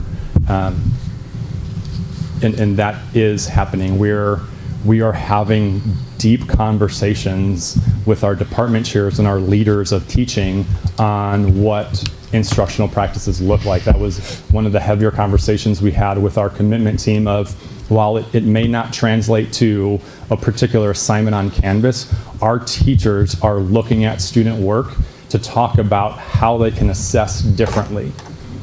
So if it's not happening, and I'm aware that it's not in some circumstances, we need to be made aware of that, not in a gotcha or a tattling instance, but to be able to work through those teachers or with those teachers or with those departments to really break down what that assessment looks like. But those conversations have been happening. We've had parents in here telling us this is happening. So I don't understand why, as the administration, you can't say you're only allowed to reassess 3 times on spelling, or, I don't have a good example, but you're Could that making it also be built into the behavioral factor of, obviously these students aren't trying, they just keep, like, it's really blatant? Is that something that gets built into this new? It could be, and then really looking at, I need to have a plan to show what I've done differently rather than just elapsed time. I took it once, I'm going to wait, I'm going to take it again. Those conferences should be happening with a student to say, I've done X, Y, and Z. Shouldn't the teacher be saying you're only allowed to do it 3 times? Or just, you only can take your math test twice. That's it. There should be some limit to how many times a student can reassess on a given subject Before it affects his grade negatively. And that's in English particularly, I know, there was no limit in particular classes. What does that look like in English? Like, is it, I'm writing an essay on something? I'm writing an essay, here's the first paragraph, oh, you change this to this. Okay, I write the second paragraph, turn it back in. No. Right? Turn just back and forth, back and forth. It's teaching them how to let the teacher tell them what to write. It's not teaching them how to write. And that case in particular goes back to the work that we've done with feedback, on explicit feedback tied directly to the standards. It was happening, okay. So can I was just going to say, maybe expand on that. See, my thing is too that only 40 teachers filled out the survey originally. So I guess, I don't know if that adds a layer to it, but like, I know you said you don't want it like a gotcha. None of us want that as a gotcha moment, but is there some level where there can be some more standards for the teachers that they would follow, so then that students wouldn't be doing that there would be, I guess, a little bit tighter definition of what is expected from the teachers when they are working with the students? Yes, I think it would need to be fleshed out a little bit. We naturally run into some timelines with teachers as far as grading and the end of semester, end of year timelines where grades have to be submitted. We have worked with our teachers to allow students those multiple opportunities without a penalty on their reported learning. If it takes a student 5 or 6 times to understand that, that grade should reflect their understanding. That non-academic grade should reflect that it may have taken 4 or 5 times. If those 4 or 5 times are because I completely blew it off, that grade should reflect that. But if a student is gaining that feedback from a teacher, they're going back and they're working and they're showing a new level of understanding, we have given the authority to teachers to reflect that in a grade. They have shown this learning. This is the grade that shows where they're at. And that might be 2 or 3 times. Depending on the course, it could be done a variety of different ways. So kind of piggybacking on both these, is there or can there be a way to tie this into their evaluations, right? So like, you know, like, so the teacher's being evaluated when he's being observed every 2 years or whatever it is, right? And then, so in their own, because teachers have proficiency tables too, right? I mean, you know, the Danielson model and whatever, right? So Yes. Is there a way to tie in their effectiveness of using SBG into their evaluative? Without being punitive, I would not want it to be punitive. Right. Right. Like, I would like it to be growth-based. you know? Right. Is there a way to do, or are you already doing something like that? That would take a joint agreement with our bargaining team as far as the evaluation side of it. Our teachers are evaluated on the Danielson framework, Right. and there's not a specific tie to standards-based grading in there, but there are things like using data to inform decisions. I was thinking there's something in There- the domains. right? Yep, Well, I so can't there's an remember the instruction domain, there's a domain on professional practices as far as having, you know, if we're seeing lessons that are not aligned to standards and there's not effective instruction or planning or See, reporting that's what I'm happening. thinking, right? Like, so kind of alleviating what Brian's talking about, right? Like, hey, we're looking at you and you're not doing what the system is. Let's coach you on it, but, you know, and then that goes into domain 3. I forget the domains, right? Yep. But yeah, something like that, right? Like, no, but you're saying, Yep, and I apologize if I misheard. I think that that piece, if there are blatant pieces that are not being done that are tied to our evaluation system, certainly. But if our teachers are effectively teaching students and it just takes that student several times, Yeah. there's nothing in the framework for an evaluation that would say, yeah, our kids got a grade, but it took the teacher allowed X amount of opportunities to assess on that. So the evaluation side to that gets a little bit tricky. Sure. Unless there is a blatant disregard for what our district expectations are. Yeah. Then that does fall into domain 4. I would like to be unified, right? And I would like the teacher stakeholders to be a part of that conversation, like dictating to them is not a good point. For sure. right? But it just seems like there's a way to alleviate some of these concerns, which, you know, I'm hearing them too from parents, right? Like that, you know, my kid found a way to game the system and he's not Yes. really learning anything, which is the exact opposite of this whole plan. So you mentioned that you are looking at other schools that are successful with this, Yes, ma'am. and like Iowa and that. What are their process for something like that? Again, you know, we know teachers are busy, they're doing their best, like you said, they're trying to give their students those chances to do it. So we don't want to penalize the kid that needs 5 times, but we also don't want the kid that's using the system, you know, either. So, and again, is there some way, is there another model somebody else is using to fix or to look at that, to, like I said, be able to help the kid that needs that multiple help to the kid that's using the system, so we can call them out. And again, not necessarily the teacher has to do that extra work going, okay, who am I having to call out to who needs that extra help? So There's a variety of different districts that are doing them all different ways. Yeah. Some examples would be, we have networked with a high school in Wisconsin that historically has been a very high academic achieving high school when they look at standardized tests and international standardized tests of comparing where they're at. As if you were to take that high school as a standalone nation, they typically score 2nd or 3rd in the world on, it's called the PISA test. So it's an international standardized test to see where our high school students are.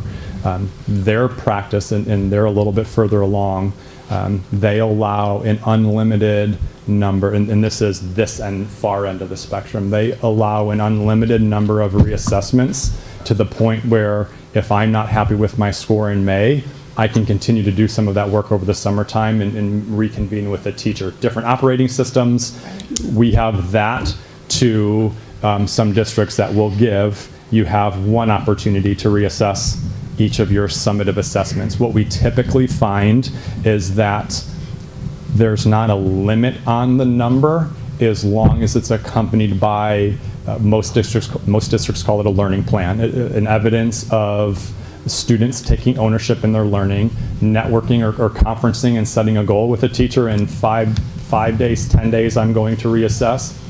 Naturally how that plays out, and I know there are some outliers where it's happening more often, that can look at 3 or 4 times when we're looking at large-scale summative assessments. There are times when those rough drafts and some of those formative pieces are exchanging hands back and forth quite often. Sometimes that's happening between student to student, and that feedback's being provided. And there are districts that will incorporate some of that student-to-student feedback. So it is a wide spectrum, but what we tend to find is that most districts do not limit the number of reassessments. It's naturally limited by this learning plan is going to take me the next 2 weeks, then I'm going to reassess, then I'm going to move on to the next standard. So we're putting the ownership on the teachers at this point. Is there any other models out there that shifts a little bit that responsibility to parents and the students? As far as the reassessment piece, not that I've seen as far as like a codified practice in a handbook.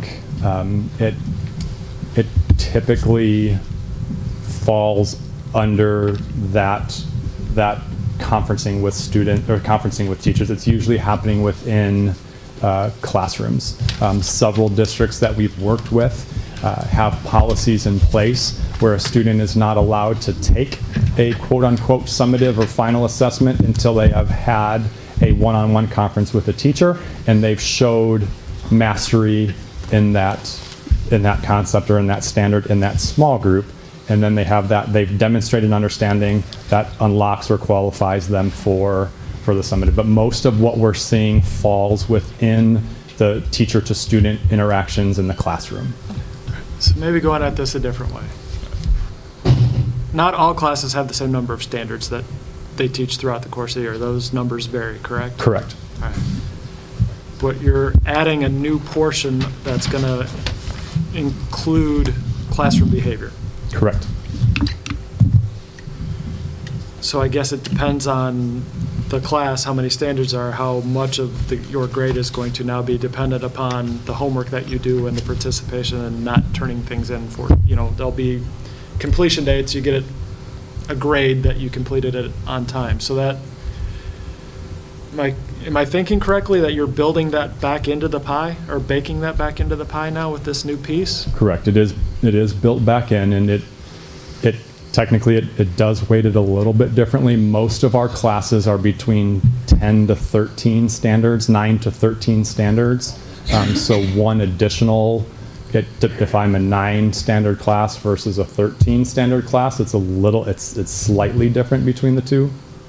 I'm assuming each standard, if there's 10 standards, they're all worth 10% or 10% of the, is that, like, are the standards weighted or are they equally? They're equally distributed. Okay. The work within that standard looks a little bit different. There are some of those practice pieces that are worksheets, things that are done that are feedbacks provided on them, but each of the standards, when they're summatively assessed with a culminating test or a final test, not traditional finals, but that summative piece, all of those are weighted evenly. So, all right. So this is kind of capturing that piece of the student that just doesn't do any of the homework, but that's getting baked back in. Is this across the board to all classes? Yes. Okay. Thank you. Thank you. Again, just a little bit more information because this was such a heavier piece on the impact that standards-based grading has on entrance into college, and then really expanding that out upon graduating. looking at some surveys from the National Association of Colleges and Employers, or NACE.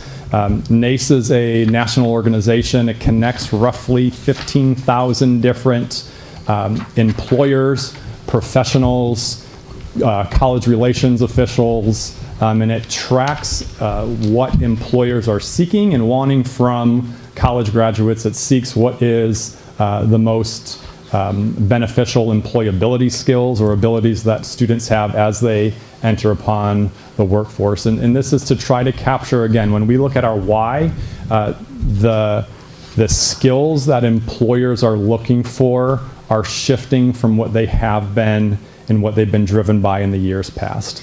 The survey here noted that about 85% of employers are looking for students that can demonstrate problem-solving skills, that they can collaborate with each other, that they can think outside of the box, solve problems, that they're resourceful.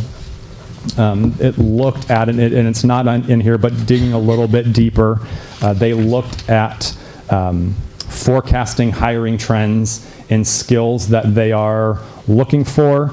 Grade point average, so just the actual grades themselves, were number 6. They are looking for work experience, leadership positions, internships, students that engage in internships, and the number one impacting attribute is students that are engaging in internships within the field that they want to study or that the employers are working within. So we want to, again, going back to that more holistic approach, we want to make sure that our students have these lived experiences that are not just focused on grade point averages.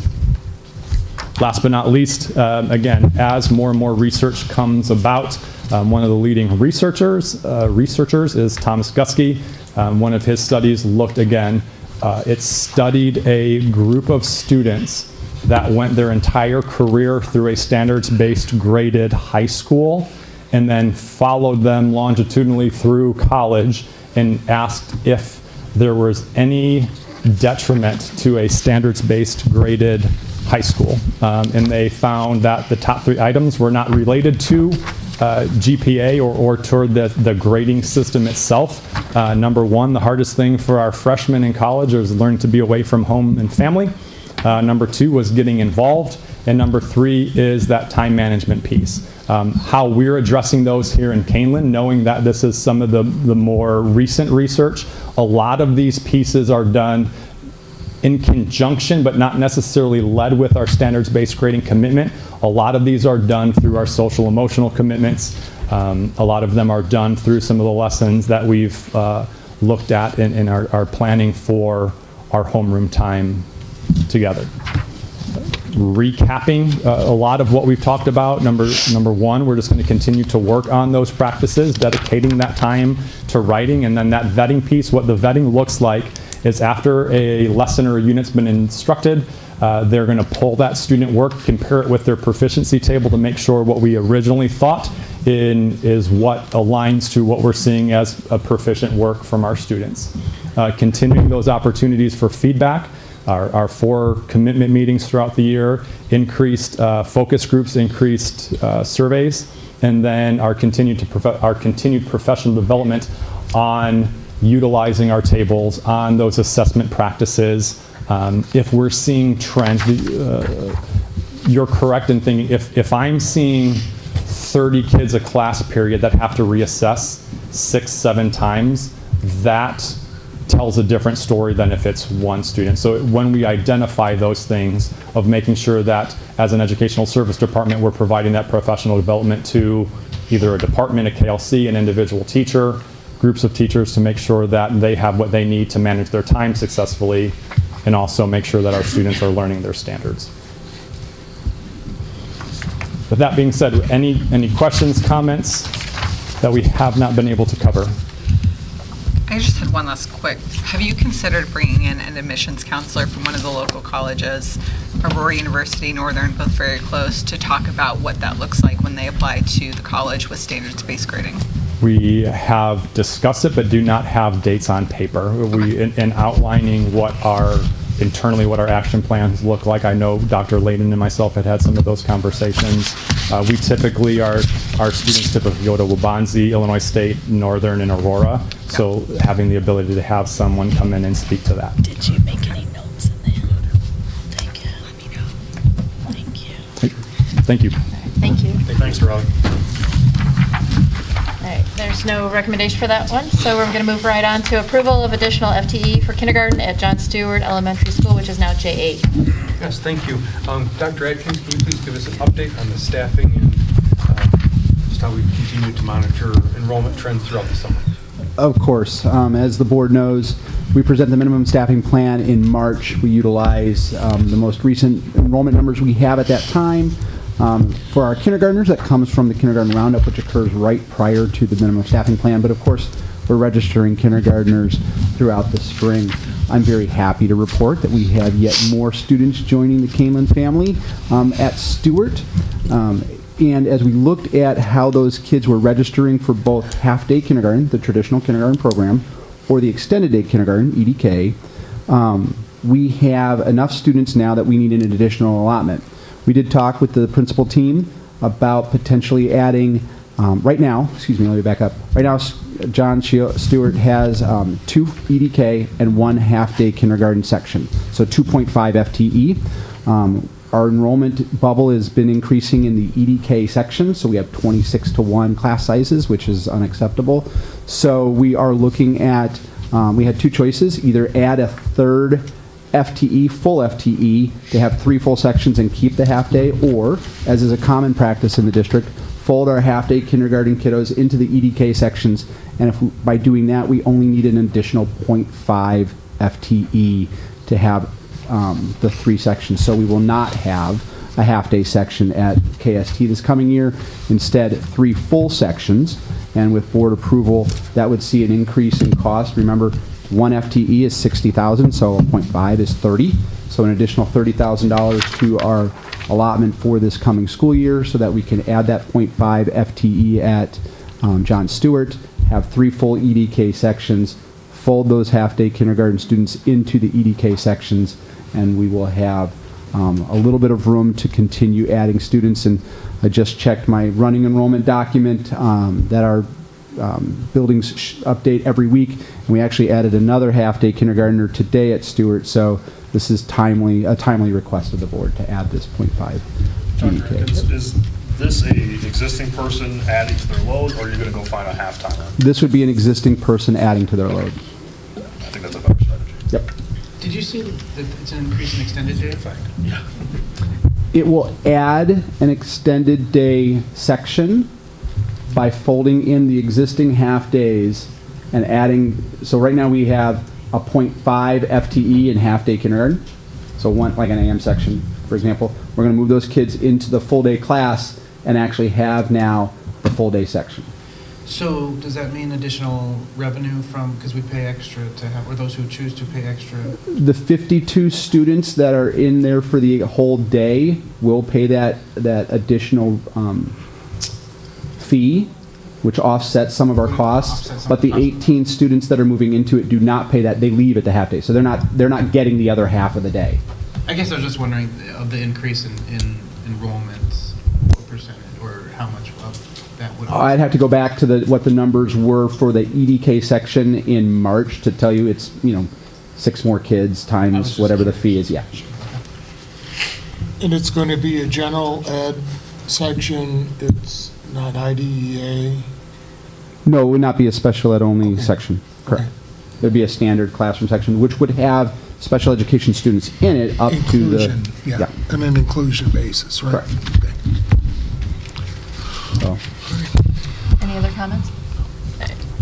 There's a recommendation, so I'll entertain a motion that the Board of Education approves an additional 0.5 FTE for kindergarten at Kaneland John Stewart Elementary School. Second. Roll call, please. Mr. Carey. Aye. Dr. Lawler. Aye. Mr. Mankivsky. Aye. Mrs. Simmons. Aye. Mr. Gonzalez. Aye. Mrs. Junk. Aye. Motion carried with 6 ayes. Thank you. Thank you. Okay, can move on to superintendent and board report. Yes, thank you. A couple weeks ago, Julie Orfel, Mrs. Orfel, sent out some information on III conference that's coming up in November. We are looking to book those and get hotels, so if any of you are interested in attending, please let us know.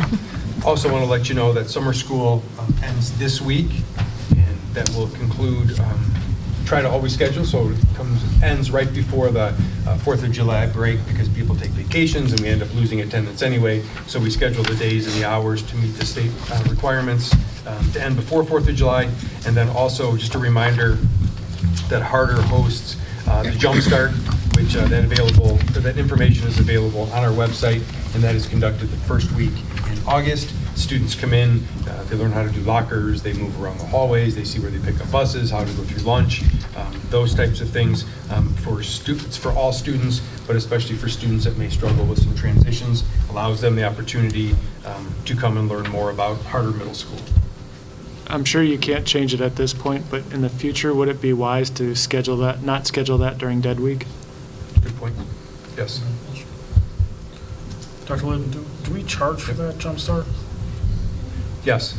But if you have free and reduced lunch, it's waived, right?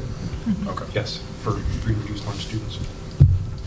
And if it's built in as an accommodation to a student, if a student has a goal on transition and anxiety, and it's built into their goal, then that fee is waived. Oh, that's great. Is ESY concluding this week as well? I would have to look at that one. I will ask Fran, ESY. It's been going on. But is it concluding this week? Yes, yeah, it is. And is it being provided by Kaneland or by one of the co-ops? By Mid-Valley? We participate with Mid-Valley. Okay, Any of the sending districts can send their okay, students. yeah, okay. What's ESY? Extended school year for special ed, where there's a loss of learning. Any board reports? I have one. I wanted to let you, or get you an update on the master facility plan. Dr. Layden and I have been working with the engagement consultant. Some of our tasks, we've put together the message. We've done that with the help of Mr. Rollman, Mrs. Maris, Mr. Horn, Mr. Payton. So a group of us have helped to identify the message. We've revisited the projects that were presented to the board in June of '21. There are 10 projects, and identified the benefits, the pros, cons, in an effort to help them create their menu. Most recently, our architect has provided updated costs to the engagement consultant.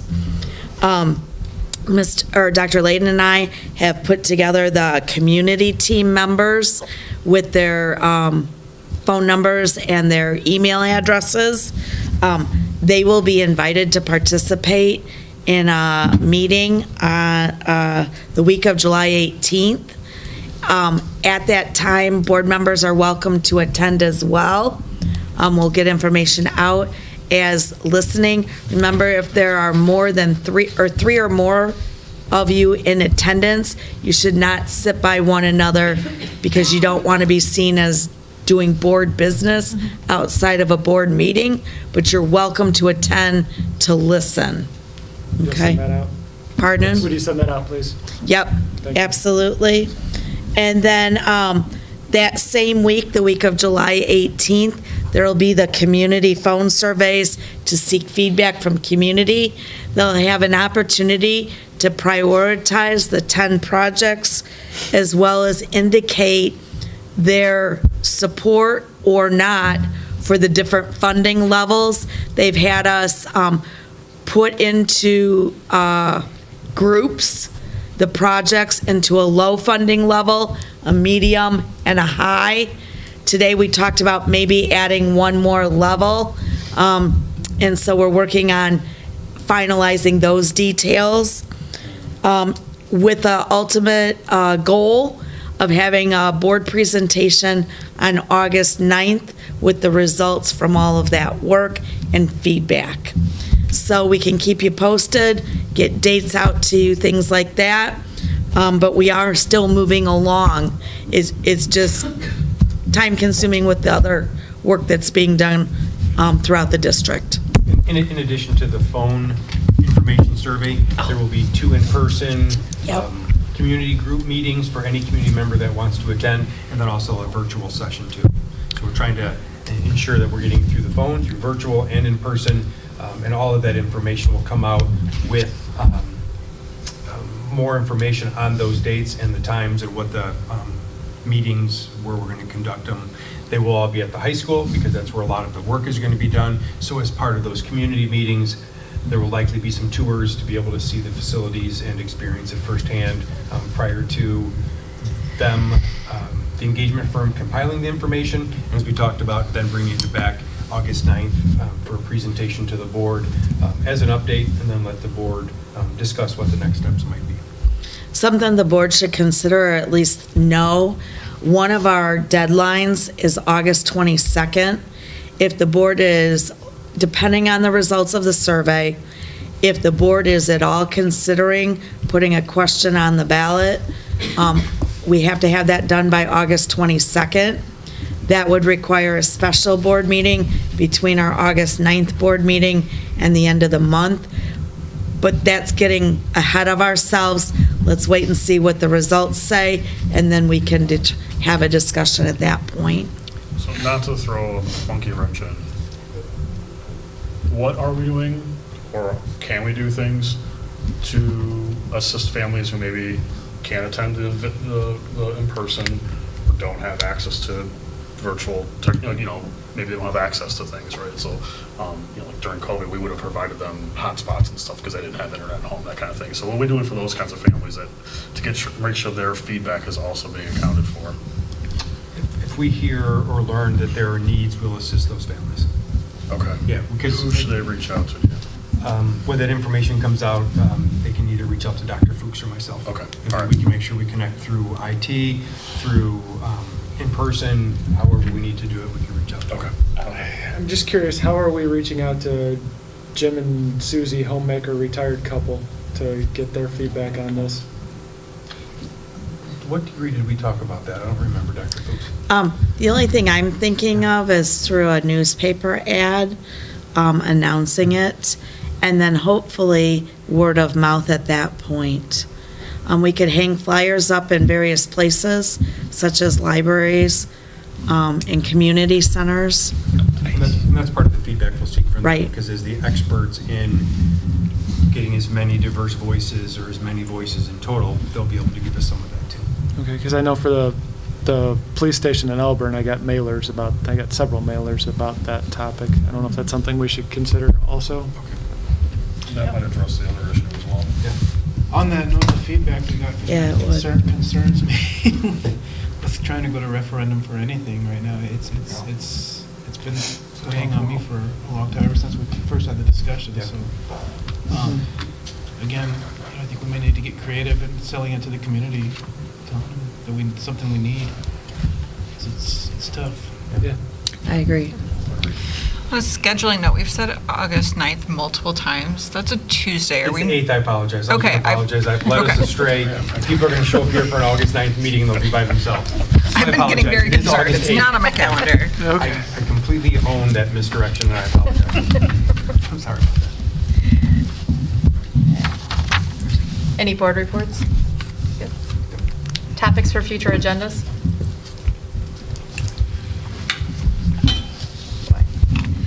All right, seeing none, we're going to move on to public comments. Our second opportunity for that. The same rules that I read earlier will apply. First person listed is Tanya. Tonya, sorry.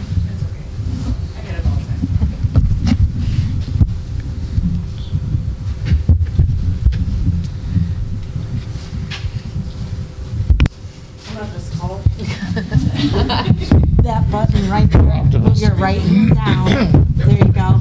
Perfect. There we go. All right. Sorry, Julie. So Tonya Grosinger, Maple Park. So I was trying to figure out what's going on at home really quick, and I didn't hear, but if word of mouth needs to get out for people to come to a meeting or something along those lines, please let me know, because I wouldn't mind trying to get some people through Facebook to come. So just reach out. I would be happy to make a post about that. Back to what I originally came up here for. So I still have concerns about SPG, and my biggest concern is the grading on like behavior and stuff. Isn't that subjective? I could think that my kid is acting one way. I could say that they're not acting well, that they're not behaving, they're not listening, they're not whatever, but somebody else could think that they were just fine, just sitting there, and as long as they weren't behaving poorly, they didn't care. So how are we grading behavior if behavior is subjective? It's already been said at one of the teachers at the high school doesn't give out 4s for anything. So I'm really not sure how, and I've heard this from a parent, so I can't say 100%, but this is what I've heard from a parent and a student, that a teacher's not giving out 4s. So how is that useful or helping that student get a good grade that would transfer then for a GPA for college? My biggest question too is proficiency tables.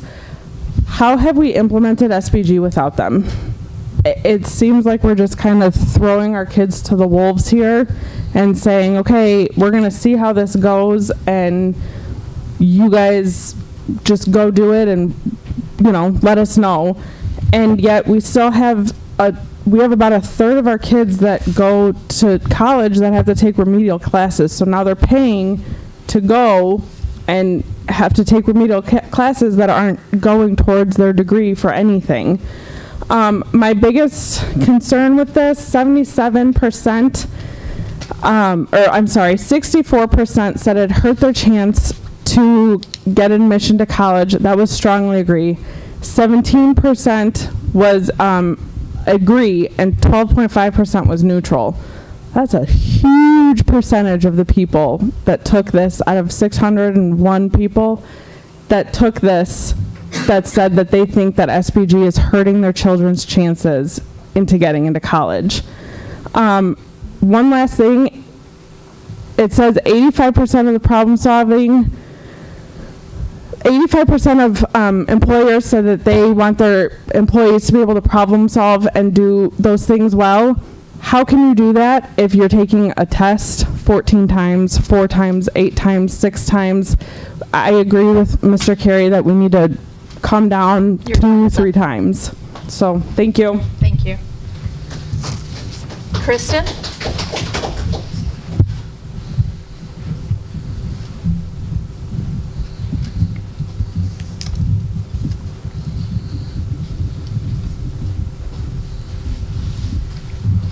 Kristen Stalkup, Sugar Grove. I have kids in the district. I was one of the 6 parents at the focus group, and I would say that I think one of the biggest struggles for the focus groups was the timing of them. The student focus group the day before was from 4 to 5. I'm not exactly sure how you expect children to get to a meeting when parents are still at work. The parent one was 5 to 6. You had a lot of parents, ones that I talked to, ones that mentioned on Facebook a lot, that they couldn't get out, they were not out of work yet. They're driving home, they can't get to a 5 o'clock meeting. You know, a student meeting at 4 o'clock makes sense during the school year because they're already there, so parents are like, sure, stay, see what's going on. But in the middle of the summer, kids are dependent on parents getting them places. So a 4 o'clock meeting is not conducive to getting kids if you want their feedback. One of the things I noticed was the quote that was up there in the presentation mentioned standard-based learning over and over and over and over. But Mr. Rowley kept referring to standard-based grading. Illinois has had state standards for learning for decades. Kids have been standard-based learning for decades. Standard-based grading feels very new, and I don't understand why we're reinventing the wheel on this. You talk about needing to reassess a student. Well, there's opportunities for that. There's always been opportunities for that. If you write an English paper and you bomb it, a teacher can give you corrections and let you rewrite it. Your opportunity to show your learning is right there. It's your chance whether or not you take it. I'll be honest, I had a teacher who did it to me in my sophomore year of high school. I sobbed, I cried, I told my mom, I threw my paper, I wasn't gonna do it. She sat me down, she said, make the corrections. I made the corrections. My teacher gave me a better grade. Guess what? I worked harder on the next paper. I feel like we are moving away from what we should be doing. All those the effort grades have always been there. When I was a kid, the effort grades were 1, 2, 3, 4. 1 being the best. So you could have an A and still have an effort grade of 4. So I don't understand why we think that's a new concept to add that in here. Effort's always been a part of it. When I applied to college, I had to have my test scores. I had to have my transcripts. I had to have recommendations. I had to have extracurricular activities. I had to have, showing that I was a good member of the community. I had to have all those things that showed the well-rounded student that I was. I had to write an essay. All those things are already being done. So I guess I don't understand why the old system seemed to have been broken, that we needed the new one. My last one was, it said that employers, number 4, it said that employers are looking for people who plan, organize, and prioritize work. If we are not holding kids accountable for homework, how is that teaching them to plan, organize, and prioritize work? Thank you. Thank you for your comment. Last one, Katie Riley.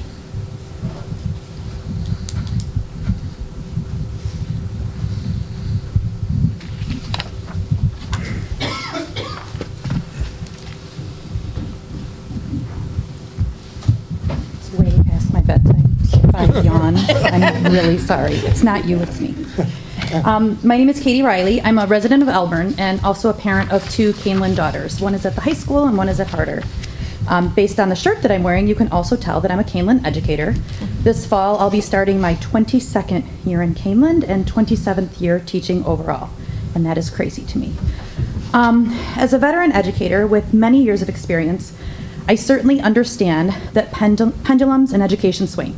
We go back and forth. That's a norm. There is no norm. Everything's constantly changing. I also, as an educator, completely understand the theoretical benefits of standards-based grading. And ideally, it should help students celebrate what they know and what they're good at, and help them develop a plan for setting goals for what they need to learn. As an elementary teacher of reading and writing in my classroom, I absolutely understand how it helps me personalize instruction for my 4th and 5th grade readers and writers.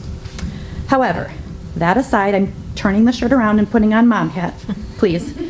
My oldest daughter is going to be starting her senior year in Kaneland after starting at Small World Preschool. So she's been here, she's a Kaneland Knight for life. She's been here forever. Very excited about that. And as someone who's watched her child go through her hardest academic year, junior year is rough, I do have some thoughts that I've kind of lived with this year as a parent. One of my child's teachers reached out to me mid-year because my daughter was not completing her formative assessments. Grateful for that teacher, did exactly what I would want to do as a parent. In checking with my 16-year-old, her reasoning was that formatives don't count for anything for her final grade. Why am I going to do them? And talking with her teacher, which I already knew was true, she confirmed that, and that formatives are assigned to help students prep for the summative, which then do count for the final grade. As an educator, as an adult, that makes sense in my head. However, for my 16-year-old daughter, who is academically average, still trying to learn the school life balance, trying to balance that heavy class load with 10 to 13 standards per class, high school sports, working a job, and of course, a social life. What her fully not developed brain, because she's not an adult yet, hears is, you don't have time, study and cram for the summatives. That worked well at times, and other times it didn't. And because she didn't do the formatives, she couldn't reassess. I'm not arguing with that policy. As an adult, I understand it. What I need help with is how to get my child to understand that, because at home I'm mom and I don't know anything about school, even though I do. My other thought that I've dealt with is that standards-based grading was already being in use this year, and now we're talking about changes. So as a parent of a junior who's starting to look at colleges, colleges do give money based on your grades and your SAT scores. Knowing that this is a constant influx thing is a concern to me. The last two are, okay, I will email my last 2 questions because I know you can't answer them anyway. Thank you. Thank you.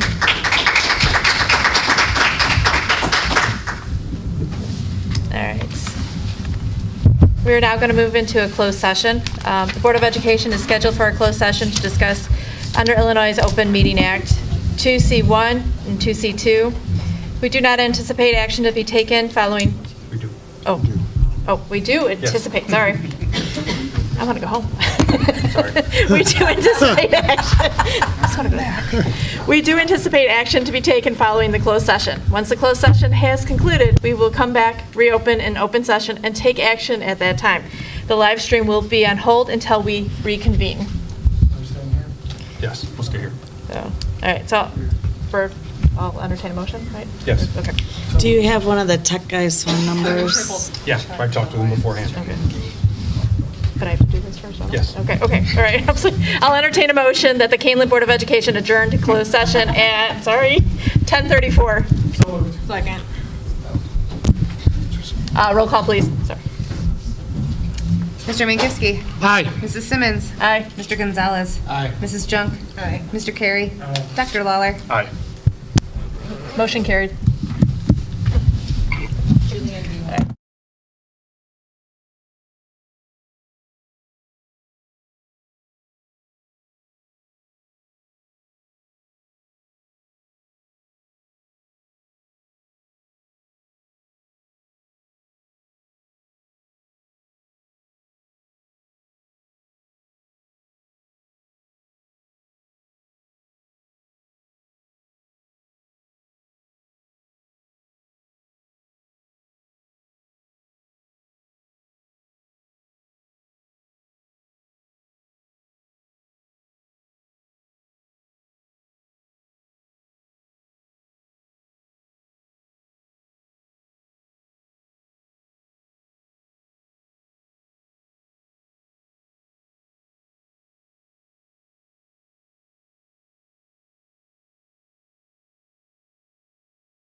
You good? All right.